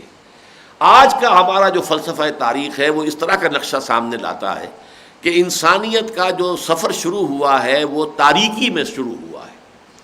پہلے انسان بس جی وہ عناصر کو پوجتا تھا، وہ سمجھتا تھا یہ بھی خدا ہے وہ بھی خدا ہے، ان چیزوں سے تو یہ تصور جو ہے یہ بالکل غلط ہے قرآن کے تصور سے۔ قرآن ہمیں یہ تصور دیتا ہے کہ تاریخ انسانی کا آغاز نصف النہار روشنی توحید کے ساتھ ہوا ہے۔ ایک ہی امت تھی، حضرت آدم علیہ السلام اللہ کے نبی تھے، ان کی اولاد، ظاہر بات ہے کہ انہوں نے اسی راستے سے اپنا سفر آغاز کیا ہے۔ کان الناس امتا واحدہ، تمام انسان ایک ہی امت تھے، سب کے سب توحید پر کاربند تھے، سب اللہ کے ماننے والے تھے، الستُ بربکم اس کو پورا کرنے والے تھے۔ اب اس کے بعد ایک لفظ جو ہے یا محذوف ہے، ثم اختلفوا، پھر کچھ عرصے کے بعد ان میں اختلافات پیدا ہونے شروع ہو گئے۔ اب وہ پگڈنڈیاں نکلنی شروع ہوئی، توحید کی شاہراہ سے کوئی ادھر کو مڑا کوئی ادھر کو مڑا، کچھ اولیاء اللہ کے نام پر بت بنا لیے گئے، ان کی پرستش شروع ہو گئی، مختلف قسم کی گمراہیاں جو ہے ان کا آغاز ہوا۔ فبعث اللہ النبیین مبشرین ومنذرین، تو پھر اللہ نے بھیجے، اٹھائے اپنے انبیاء جو کہ بشارت دینے والے تھے ان لوگوں کو کہ جو اس اصل امت پر برقرار رہے، اور خبردار کرنے والے تھے ان کو جنہوں نے یہ ٹیڑھے راستے نکال لیے، غلط راستے نکال لیے۔ منہا جائر الی اللہ قصد السبیل ومنہا جائر، سیدھا راستہ تو اللہ کی طرف لے جا رہا ہے، وہ توحید کا ہے، البتہ اس سے ادھر ادھر پگڈنڈیاں جو جاتی ہیں، وہ جو ٹیڑھے راستے ہیں وہ پھر جہنم کی طرف لے جانے والے ہیں۔ فبعث اللہ النبیین مبشرین ومنذرین وانزل معهم الکتاب بالحق، اور ان کے ساتھ کتابیں پھر اللہ نے نازل فرمائی حق کے ساتھ، لِيَحْكُمَ بَيْنَ النَّاسِ فِيمَا اخْتَلَفُوا فِيهِ، تاکہ وہ فیصلہ کریں وہ کتابیں لوگوں کے مابین، جو بھی اختلافات ہو گئے تھے اس میں دودھ کا دودھ پانی کا پانی علیحدہ کر دیں، حق کو واضح کر دیں، اور جو اختلاف انہوں نے پیدا کر دیے تھے ان کی حقیقت جو ہے اس کو بھی واشگاف کر دیں، مبرہن کر دیں، کھول دیں، واضح کر دیں، دلائل کے ساتھ، استشہاد کے ساتھ۔ وَمَا اخْتَلَفَ فِيهِ، البتہ اگلی ایک اور مصیبت یہ آئی کہ جنہیں وہ کتاب دی گئی تھی، جنہوں نے اس کو اختیار کر لیا، جو اس کے صاحب کتاب، پھر انہوں نے بھی اختلاف پیدا کرنا شروع کر دیے، کتاب ہی کے اندر اختلاف۔ یہ گویا کہ اب اشارہ ہو رہا ہے اہل کتاب کی طرف کہ ان کے ہاں جو پھر فرقے بنے ہیں اور ان کے ہاں جو تقسیم در تقسیم ہوئی ہے، حالانکہ کتاب ان کے پاس موجود تھی۔ وَمَا اخْتَلَفَ فِيهِ، فِيهِ سے مراد اب یہاں پر وہ کتاب ہے، وہ کتاب جو کہ انبیاء کے ساتھ آئی ہے، اس کے اندر جو اختلاف ڈالا ہے إِلَّا الَّذِينَ أُوتُوهُ، یہ اختلاف کرنے والے وہی تھے جنہیں وہ کتاب دی گئی جو وارث بنے، جیسے کہ سورہ شورى میں کہا گیا ہے وَالَّذِينَ أُورِثُوا الْكِتَابَ مِن بَعْدِهِمْ لَفِي شَكٍّ مِّنْهُ مُرِيبٍ، پھر وہ شکوک و شبہات کے اندر مبتلا ہو گئے، جو وارث ہو گئے کتابوں کے انبیاء کے بعد۔ ایک نبی کو کتاب دی گئی، اس کے ساتھیوں نے اس کو سمجھا، پکڑا، مضبوطی کے ساتھ تھاما، اس پر عمل کیا، اسے اپنا امام بنایا، پھر ان کے اندر شکوک و شبہات پیدا ہوئے۔ تو فرمایا ما جاءتهم البینات بغیا بینہم، یہ ہے اس کا جو کی ورڈ ہے، اس تفرقے کا اور اختلاف کا اصل سبب بغیم بینہم ہے۔ بغیم، بغا کہتے ہیں کسی پر سرکشی کرنا، بڑھنا، اوپر چڑھنا، بغاوت، بغا، بغیم بینہم، ایک دوسرے پر بغاوت کرنا، ایک دوسرے پر سرکشی کرنا، ایک دوسرے پر زدم زدہ کے ساتھ، جس کو کہ کہا ہے جدید سائیکالوجی میں ایک سکول آف تھاٹ یہ بھی ہے کہ جو سب سے زیادہ مؤثر جو انسان کے اعمال کے اندر جو محرک ہے وہ ہے دی ارج ٹو ڈومینیٹ، ایک دوسرے پر ڈومینیشن۔ اب ظاہر بات ہے قومیں کرتی ہیں، تہذیبیں ڈومینیشن کے لیے کوشاں ہیں، افراد بھی ڈومینیٹ کرتے ہیں ایک دوسرے پر، تو یہ ڈومینیشن کا جذبہ ہے کہ جس کی وجہ سے پھر اختلافات پیدا ہوئے۔ وَمَا اخْتَلَفَ فِيهِ إِلَّا الَّذِينَ أُوتُوهُ مِن بَعْدِ مَا جَاءَتْهُمُ الْبَيِّنَاتُ بَغْيًا بَيْنَهُمْ فَهَدَى اللَّهُ الَّذِينَ آمَنُوا لِمَا اخْتَلَفُوا فِيهِ، پھر اللہ نے ہدایت دی ان لوگوں کو جو ایمان لائے ان تمام چیزوں کے بارے میں جن میں انہوں نے اختلاف کیا تھا، من الحق بإذنہ، جو حق کے راستے سے جنہوں نے، ان میں سے بہت سے لوگ جو ہیں انہوں نے توبہ کر لی، رجوع کیا، پلٹ آئے اور جو کتاب آئی اس کو قبول کر لیا۔ واللہ یہدی من یشاء الی صراط مستقیم، اور اللہ جس کو چاہتا ہے سیدھے راہ کی ہدایت دے دیتا ہے۔ اللہم ربنا اجعلنا منہم، اللہ تعالی ہمیں بھی ان میں شامل کرے جنہیں سیدھے راستے کی ہدایت عطا ہو جائے۔ بارک اللہ لی ولکم فی القرآن العظیم ونفعنی وإیاکم بالآیات والذکر الحکیم۔